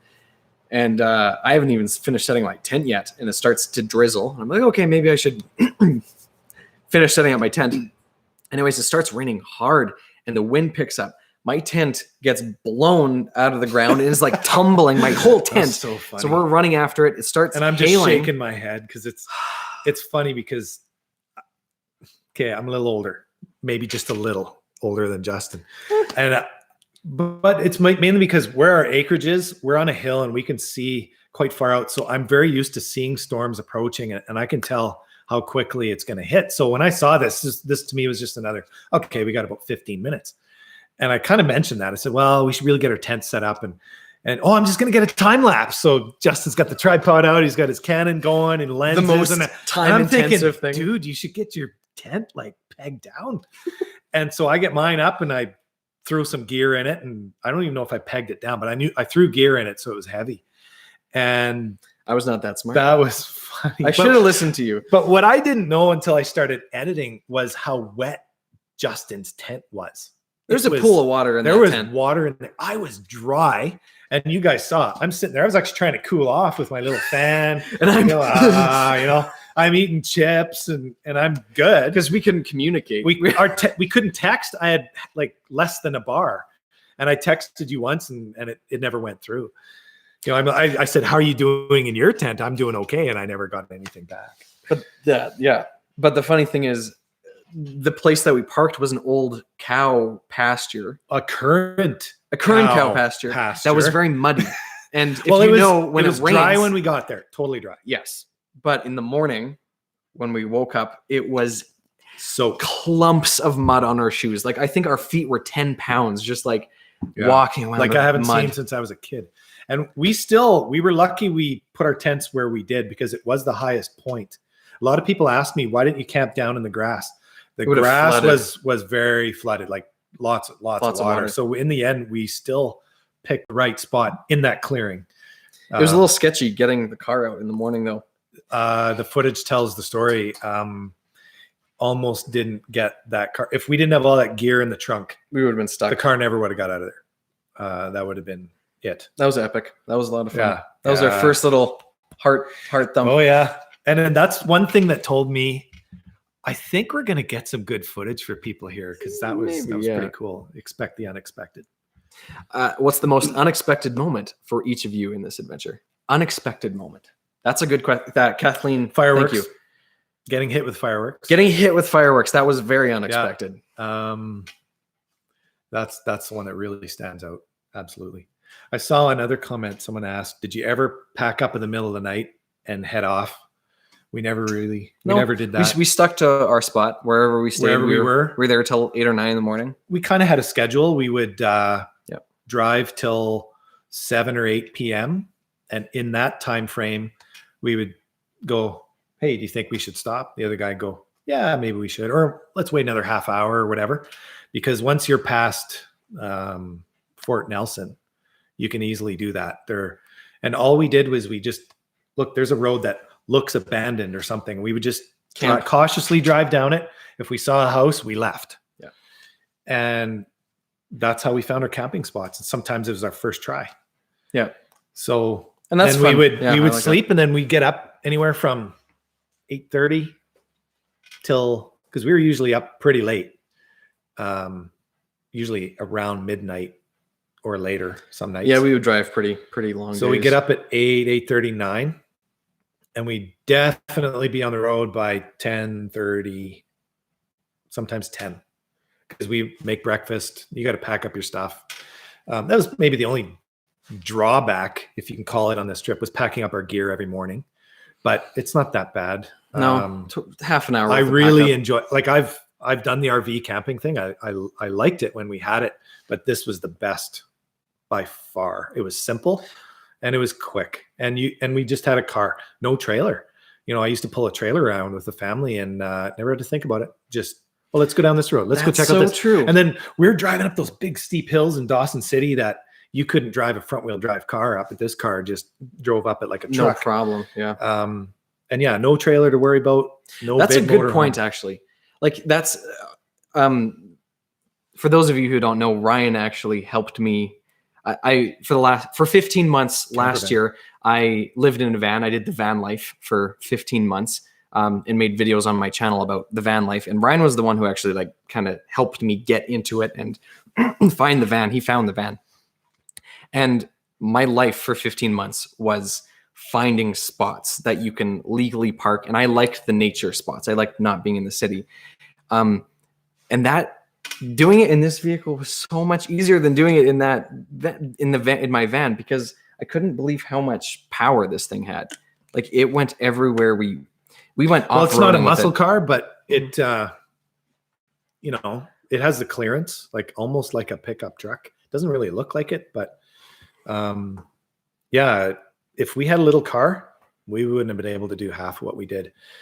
A pickup truck would have cost us more in fuel, but we would have been able to carry more gear, but I don't think we needed to carry any more gear. I think we had everything we really needed. Mm-hmm. And the trunk was packed right to the brim. We couldn't have fit anything else in there. No, couldn't have fit. And I was really glad the car was that good on fuel, because I was covering the fuel cost. And in the end, it was about $1,200 worth of gas over 6,500 kilometers. So that was a blessing. It could have been worse. It could have been a lot worse. Yeah. Miss B is asking, would you do anything differently knowing what you know now? Get gas. Although it made good footage, you people, right? Did. Like, that's the only thing I would change. Honestly, everything we did, from helicopter to the bus, that was a smart decision, to how we bought the car. Like, there's a history on this car too that I'm hoping, and I don't know for sure if this can happen. The original owner of this car passed away, but his family still lives across the street from the guy I bought it from. So I'm really hoping at some time this spring we can go out there and meet them. Because there's a history on this car. That would be back to day one when it was new. So that would be really cool. I hope that can happen. As for anything else, I would have done different. I don't know. I love the whole thing. Yeah. Wouldn't change. I would have brought sandals for your sake. But some Gold Bond foot powder. Yeah. I really had a hard time with the seat. Wow, he kept his mouth shut. I'm hearing this for the first time. My back. No. I definitely. You mentioned on the trip, but it wasn't a big deal. My back was sore. I had I would insist that we would do something about the seat. Oh yeah, next time. That, like I said, that's the next thing I'm doing to the car. Yeah. So yeah, yeah. It just feels my lower back. I couldn't do it. But it's a nice seat. It was very cushy. Let's see what. Okay, people are bringing up the alternator again. How long do we make it? 6 hours? 9 hours. 9 hours. 9 hours with no alternator. And we were using wipers and headlights. Yeah, and the heater, so it would have gone well over 12. Are you keeping the car? There is no way I could sell this car. Which is different from your original thought. Yeah, I was supposed to sell the car. And before I went on the trip, I was still thinking of selling the car. But by the time we were up at Dawson City, I kind of thought, I don't think I can get rid of this car. Like, I liked it. And when we got home, there was no way I could get rid of it. No, I like driving it. It's good on fuel. You know, I have a 68 Mercury Cyclone that it's a muscle car. It's fun to drive because it's got probably double the power of this car. And I love driving that one. But this one, I don't know. It's quiet. It's comfortable. It's good on fuel, relatively. So I like on a nice evening, not in the winter. I don't winter drive this car. Just driving the Canadian Tire, or I've got a place out on Range Road 20. We've shot film out there where I watch the sunset or whatever. I like to drive it out there and just, enjoy nature. I don't know. I couldn't get rid of this car. There's probably memories in the car too. Like there's so many. We did some pretty that whole trip. I don't think I'm so thankful that this car did what it did without a single issue. Really, nothing went wrong. We have been given by Kevin an idea for another series. Oh yeah. Next level: fly to northern Yukon, tune an auto wrecker, buy a beater for under $1,000, and try to make it home. I would love to do something like that. You had a very similar idea, driving down to the States. And yes, that's another idea for a series. Yeah. I kind of did that with my friend Eric in 2003. And I did find the footage on this trip. There's not very much. I was not a filmmaker at the time, but I had a video camera that shot in 480. And what happened was, ever since I was in high school, my very first car was a 69 Volkswagen Bug. And I loved that car, but it was a lemon. It was a piece of garbage. That one was. But I liked Beetles because my dad had a few when I was growing up. But I always wanted not a convertible, but a sunroof model with a hand crank sunroof. And so I spent 13 years looking for a 74 Sunbug. And my friend Eric found it online in BC, in Langley, BC. And it was $700. That's funny because it would meet the beater challenge criteria now. Now, again, this was in 2003. Even back then, there were no bugs on the road. None. And so I phoned the owner, and it was a girl probably in her early 20s. And it was her first car that her dad bought for her, and he repainted it for her. And it was a nice little car, but it needed some body work and it wasn't running very good, but it ran, she said, and she was just getting rid of it. So she sent me probably about 15 pictures of it. And I knew it was rusted underneath. The body looked really nice. It had still good paint. And it ran and drove. So I talked to Eric and I go, what do you think of this? And he's like, well, it drives. Do you think you could drive it back? I go, yeah. I go, well, would you want to come with me? He's like, yeah. So we bought 2 WestJet tickets and flew down there on a Saturday morning. We left Edmonton at 5 a.m. and took a taxi ride from the airport to her dad's acreage where the Bug was. The taxi ride was more money than the flight. The flight was $75 each, so it was $150 for both of us to fly. So we get there, and I had packed in a suitcase a carburetor, a distributor, tools, flying on a plane. And this was after 9/11, but we weren't crossing a border. We were staying in Canada. So anyways, that was all in my suitcase. Tools, and we bought a floor jack in Langley from Canadian Tire, and we bought oil, and we changed the oil. I changed the carburetor with the one that I had, and we turned the key, and then it ran real nice because we got it started the way it was, but it was not running good. And she says, I haven't heard that car run that good in a long time. I was like, oh, really? Wow. Cool. And anyways, we drove that car from Langley, BC, back to Stony Plain with a one stop overnight in Kamloops. That's a 12-hour drive, 13 hour easily drive. But in that car, it took longer because we weren't pushing it too hard. Although some of those mountain grades, the pedal was right to the floor and it got 30 miles per gallon. No problem. The only problem we had, we get to Kamloops And we pull into the hotel. It was about 9 o'clock at night. It was dark. It was October 4th, 2003.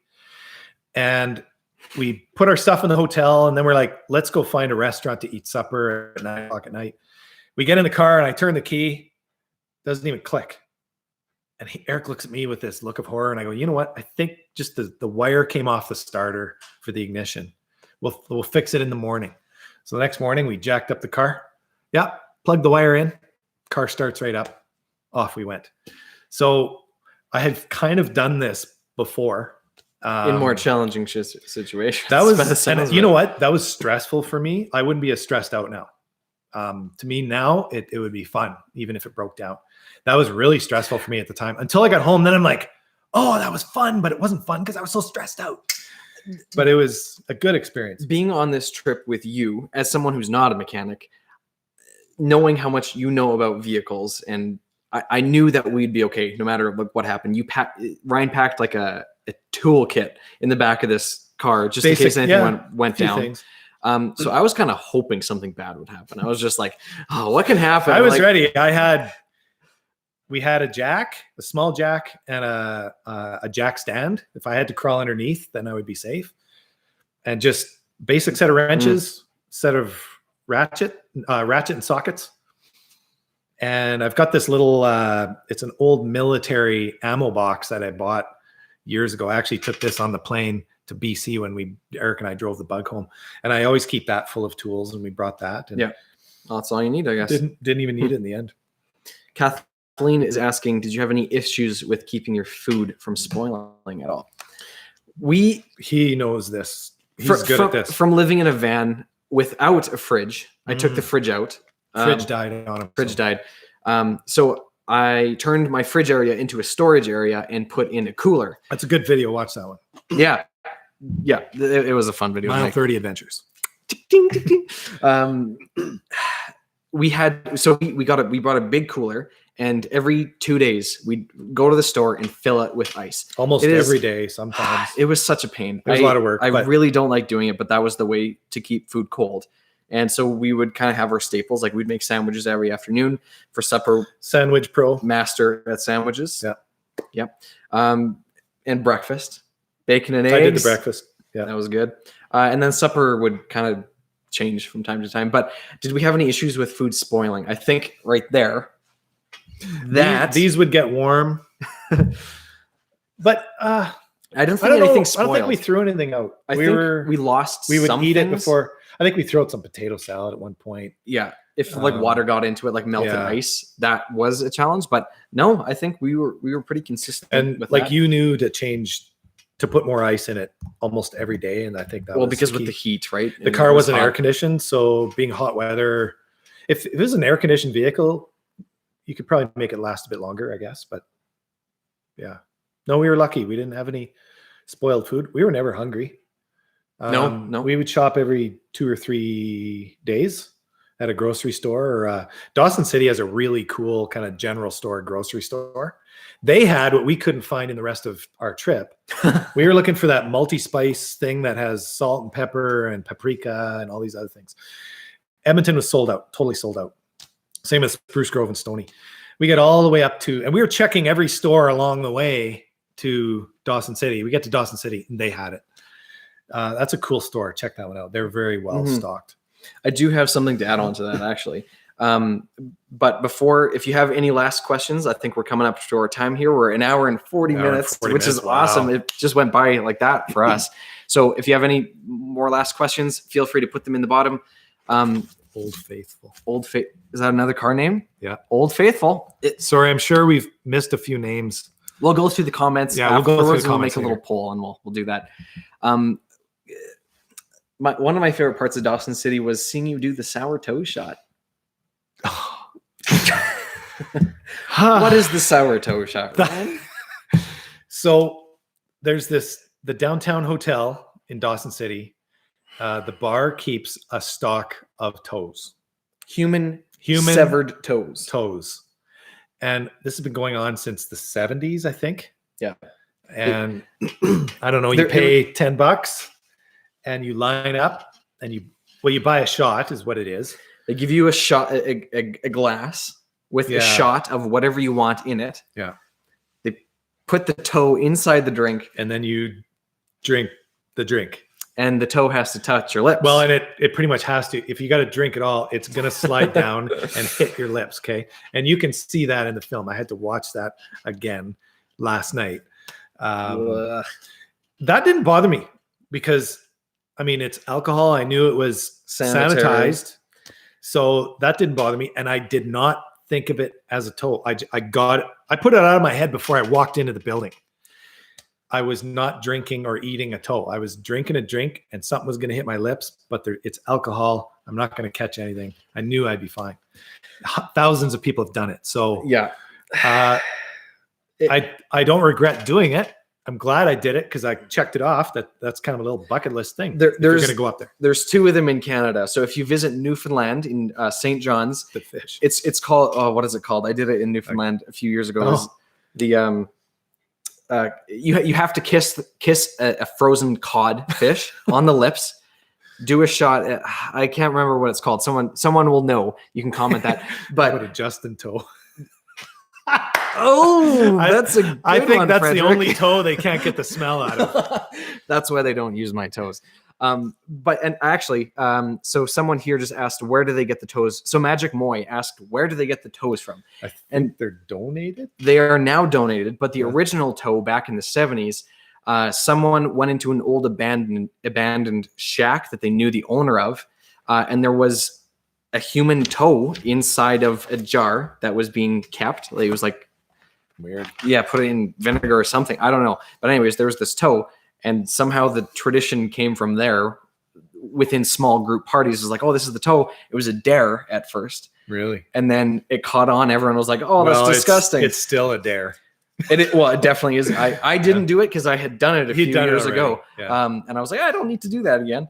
But it is a good little thing. Thanks for giving me all the glory on that. Oh, yeah. That was a...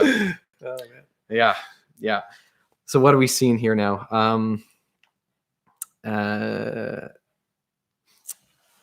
What toe is that? Just ignore my brother. Oh, how about it? Sorry, Kevin. I've been directed to not answer your questions.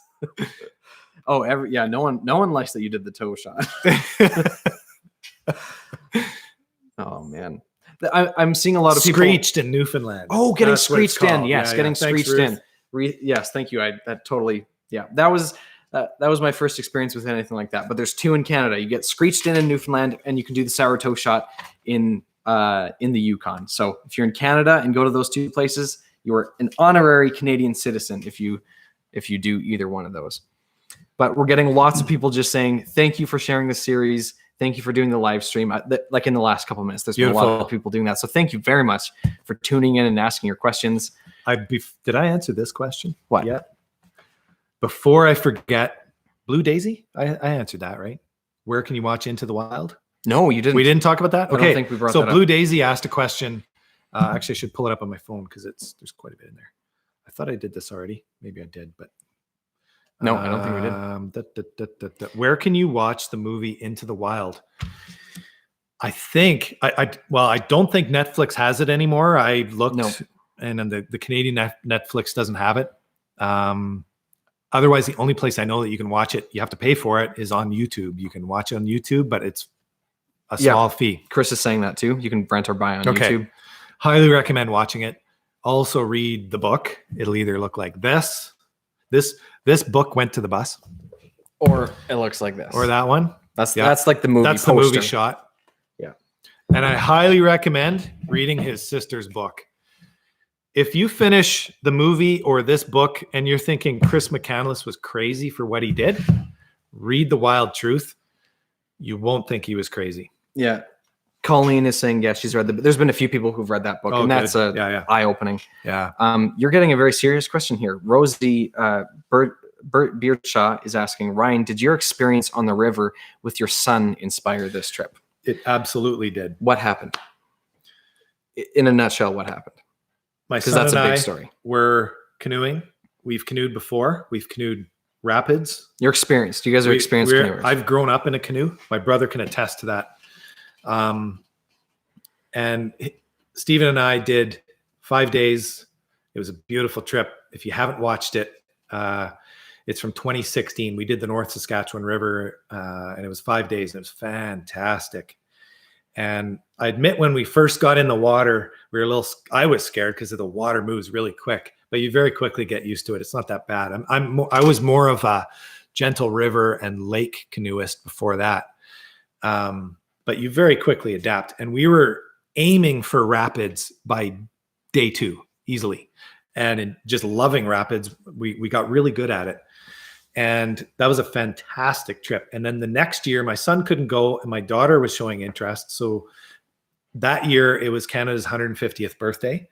So I said, let's go to Jasper, because it's one of the national parks, and let's canoe the Athabasca River from Jasper to Hinton.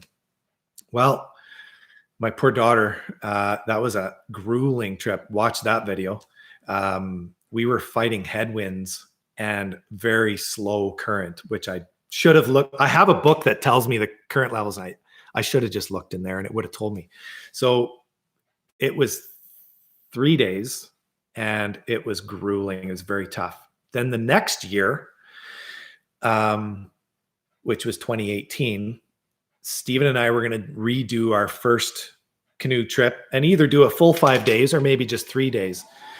And I did a bunch of research and I never found anything that really told me of the hazards of this stretch of river that we did. So normally most people start at the Nordegg Bridge. And if you're not from Alberta, you won't understand this, but if you're a canoeist and you're from this area, you know the Nordegg Bridge. And that's where we started our first time. And I thought, you know what, I want to get some more time on the water. Let's start earlier. And there's a dam that was built, I think, in the 50s or something. That's farther upriver. I thought, let's start there because there is access to the water there. And I've heard of people canoeing it. What we didn't know is the river splits 4 ways at one point. So you have 4 choices. And you can't see what's down the river. And we took one fork, which was the very right-hand fork. Long story short, the fork narrowed down to about maybe 70 feet wide. And our paddles were continually hitting bottom. It was not deep at all. It was only that much below the bottom of the canoe. And my son was steering in the back, and we start to come around a corner, and then the river stretches from 70 feet to about 300 feet. And the whole thing was blocked with logs all the way across. And the problem is you can't stop. You can't turn around. There's a 6-foot high bank on the side, so you can't get out. And so we're going to hit this thing. So the first thing we hit before we hit the log jam, there was what you call a sweeper. That's a tree that's hanging over, and this one was only about 2 feet above the water. So we ducked down and we broke the branches off of this tree with our heads and our shoulders and paddles and whatever. And we come up, and my son straightened out the canoe, and we're heading right for the biggest part of this log jam. And you can't steer, you can't stop, you can't do anything. You're just riding it out. And so we hit the first log, and me being in the front, I actually was on top of that log, and I was looking down, and we kind of balanced there for a second. And I'm like, okay, if I can get out and pull us up, we're fine. But the canoe slides back, turns sideways, and the current was pushing this way, dumped us under. At this point, I couldn't touch bottom all of a sudden. I'm over 6 feet tall, and I couldn't touch the bottom. And I somehow got an arm up onto the log. Life jackets save lives. Wear your life jacket. I zipped it up a few minutes before it happened. I had it open because I was too hot. So I popped my head up, got my arm up, looked over, and there's my son at the other end of the 17-foot canoe with a look I hope to never see on his face again. We were scared for our lives. And he ended up coming towards me. The current pushed him towards me. He got out, and then I crawled out, and we lost everything. The only thing we saved was the paddles. My son's backpack was soaked, and we had lighters so we could make a fire. Watch that video. I can't even watch that video anymore. It was pretty I never want to go through that again. I had to delete comments for the first time on my channel because people were telling me I was an idiot. I didn't know what I was doing. You guys were stupid. I got pretty pissed off that, and I deleted some comments, but I had a lot of support from that as well. You got on the news. Like I was interviewed. I was on national Canadian news. People I knew in Ontario were emailing me going, "Are you okay?" So this was not just a fall over in the lake kind of deal. We just about died. And that absolutely, that made me think of this trip. I didn't want to get in. Well, I did get in a canoe again. I borrowed a canoe. My wife and I went last summer just on a couple hour trip, just ourselves. And it was fine. I was fine. And my son agreed at some point when we get another canoe, we'll do that trip again. But we won't start at the dam. We're going to start at the Sourdough Bridge where there's no log jams. That log jam has not been cleared to this day. I was going to clear it in the winter with snowmobiles and chainsaws, but it turns out that part of the river never freezes. So it's too dangerous. And even with a jet boat, it's too dangerous to get out there. I had my member of parliament call me. He saw my film at the time. And he said, and I said, what can be done? And it wasn't up to him to get it fixed. Anyways, I don't want to get into the whole political thing, but we had a change in government. And then the ball got dropped. I kind of dropped the ball after that. I didn't pursue it anymore because with a new government, you should probably phone the new guy and say, hey, should you do this? So no, it has not. The log jam has not been cleared. What bothers me is the RCMP know about it and they've done nothing. I think they're low on resources. They just need to put a sign up, right? Well, minimum of signage. Tell people there are log jams. It's too risky. If you take three of the other, or what is it? I took the right channel. Stephen and I took it. The other three channels are probably fine because I had other people saying, oh, I just did that one a month ago and it was fine. Well, yeah, if you took one of the other braids on the river, you may not even notice because you go right by that log jam. So, so to relate that to Kathleen's question, did that experience that you had, that life-changing experience, at all inspire the idea for the Alaska trip? Yeah, how did it inspire? Well, I didn't have a canoe, so I couldn't do a canoe trip. And my son was busy working that summer, so I knew he couldn't go. And no one else was, well, I didn't have a canoe, so I knew my girls weren't, I wasn't going to canoe, my girls weren't going to go canoeing. So I thought, what's something different that I'd like to do? I make a film out of it, maybe, So that's kind of what happened. It was kind of like, well, how about a road trip? And you know the rest of the story. That's right. Yeah. When I first heard that story, that was really recent after it happened. That was a pretty emotional time and a very scary time. Like watching the footage is something else. I'm glad you're still alive and we got to do this. Like that was a close call you guys had there. Yeah, it was. Anyways, wear your life jacket. Moral of the story. Okay. Should be signs in Yukon. Don't swallow that toe. Yeah. That's funny. Okay. I'm going to look here for a few more questions, but do we want to kind of, what are our last little things here? Do you want to talk about editing this? We already talked a little bit about editing. I loved editing this series. Mm-hmm. I found it difficult to find time to edit, but I loved editing this stuff. And again, before we started this trip, I thought maybe there'd be 2 episodes, right? 3 episodes tops, right? Even midway through the trip, started thinking, it'll be 2 episodes, but no. It was,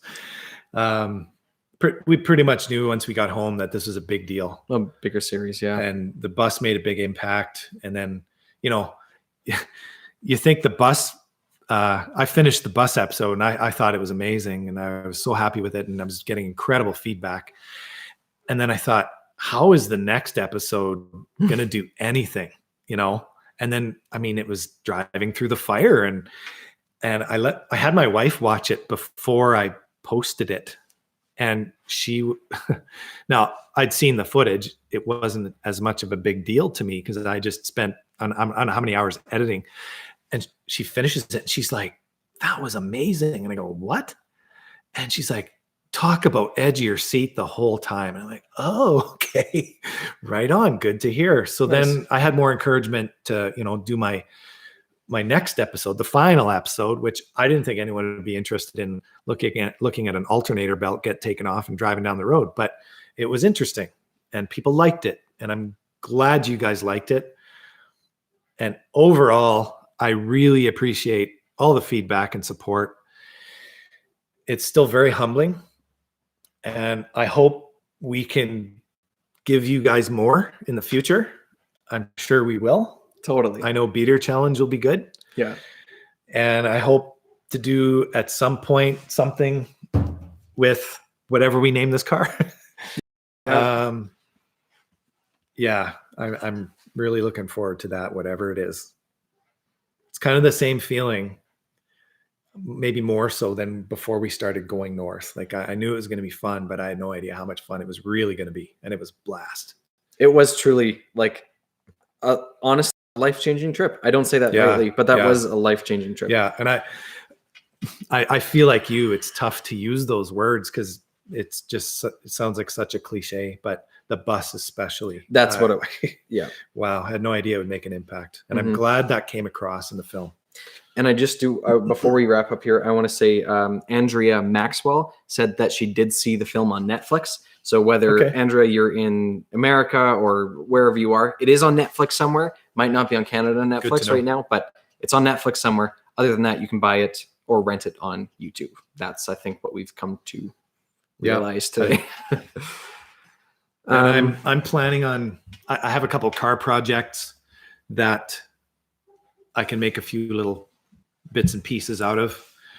I do want to keep a continuing series of my kind of psychic mechanic stuff on this channel. So that's all up and coming. The last few weeks I've been struggling with what should I do next, because I got a number of ideas for a very short film coming up. Whether it's something about the bus or something about a car project that I haven't told you guys about, that Justin saw for the first time today, which is very unusual, very cool, very unexpected. There's a hint towards it in the Great Beater Challenge. In fact, you can see it in the Great Beater Challenge. Oh. Yeah. I didn't know that. Really? It's in there. Yeah. Oh, wow. Yeah. I missed that. So, that was an unexpected purchase, I'll say. And my wife was like, what do you mean there's another car coming in the yard? Yeah. Nice. And it's different. So yeah, it's pretty cool. Into the Wild is also on Amazon Prime. Oh, okay. Apparently. Good. Okay. A few options there. It is a good movie. Like that is oh yeah. Put the bus aside. That's a hell of a movie. Sean Penn nailed it. Yeah. Yeah. He did and John Krakauer, when he wrote this book, this guy did his research. Yeah. Beautiful read. And the movie does the book justice. I rarely say that. And the movie was excellent. Highly recommended. Yeah. Yeah. That was for both of us. That was the goal. We had talked about that film years ago. Actually, you told me about it. You said, you got to watch Into the Wild. And then I did. I'm like, man, that's a crazy, amazing story, So, and then years later, do you want to go to the bus? I'm like, what? You can get there? I still have to pinch myself. Because it's tough to believe that I've been out there sometimes. I know. It's like we did that and it was amazing. Highly recommended. But don't cross the river. Take the helicopter, I would say.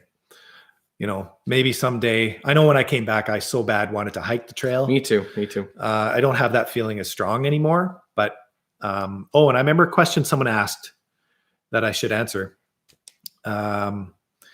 I was trying to contact the two fellows that were at the bus right before we got there. And we did do a small exchange, but they're French, so they had to do a French to English translation using comments on their film and my film. And I believe their comment was something along the lines of, "It's too bad," and this is their words, "It's too bad we left so early in the morning, or we would have met you guys." That was really cool. That's neat to hear. That would have been, that would have been pretty cool to meet those guys, because I knew that was their car. My gut was telling me the black car was some people out there going to the bus. And watch their video on how they cross the river. I think if you're going to cross the river, that's the way to do it. Yeah, that was smart.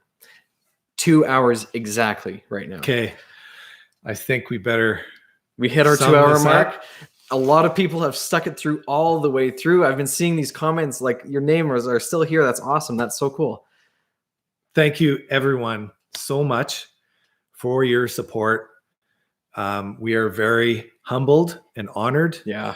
I am so blown away at the comments I've gotten over the last so many months.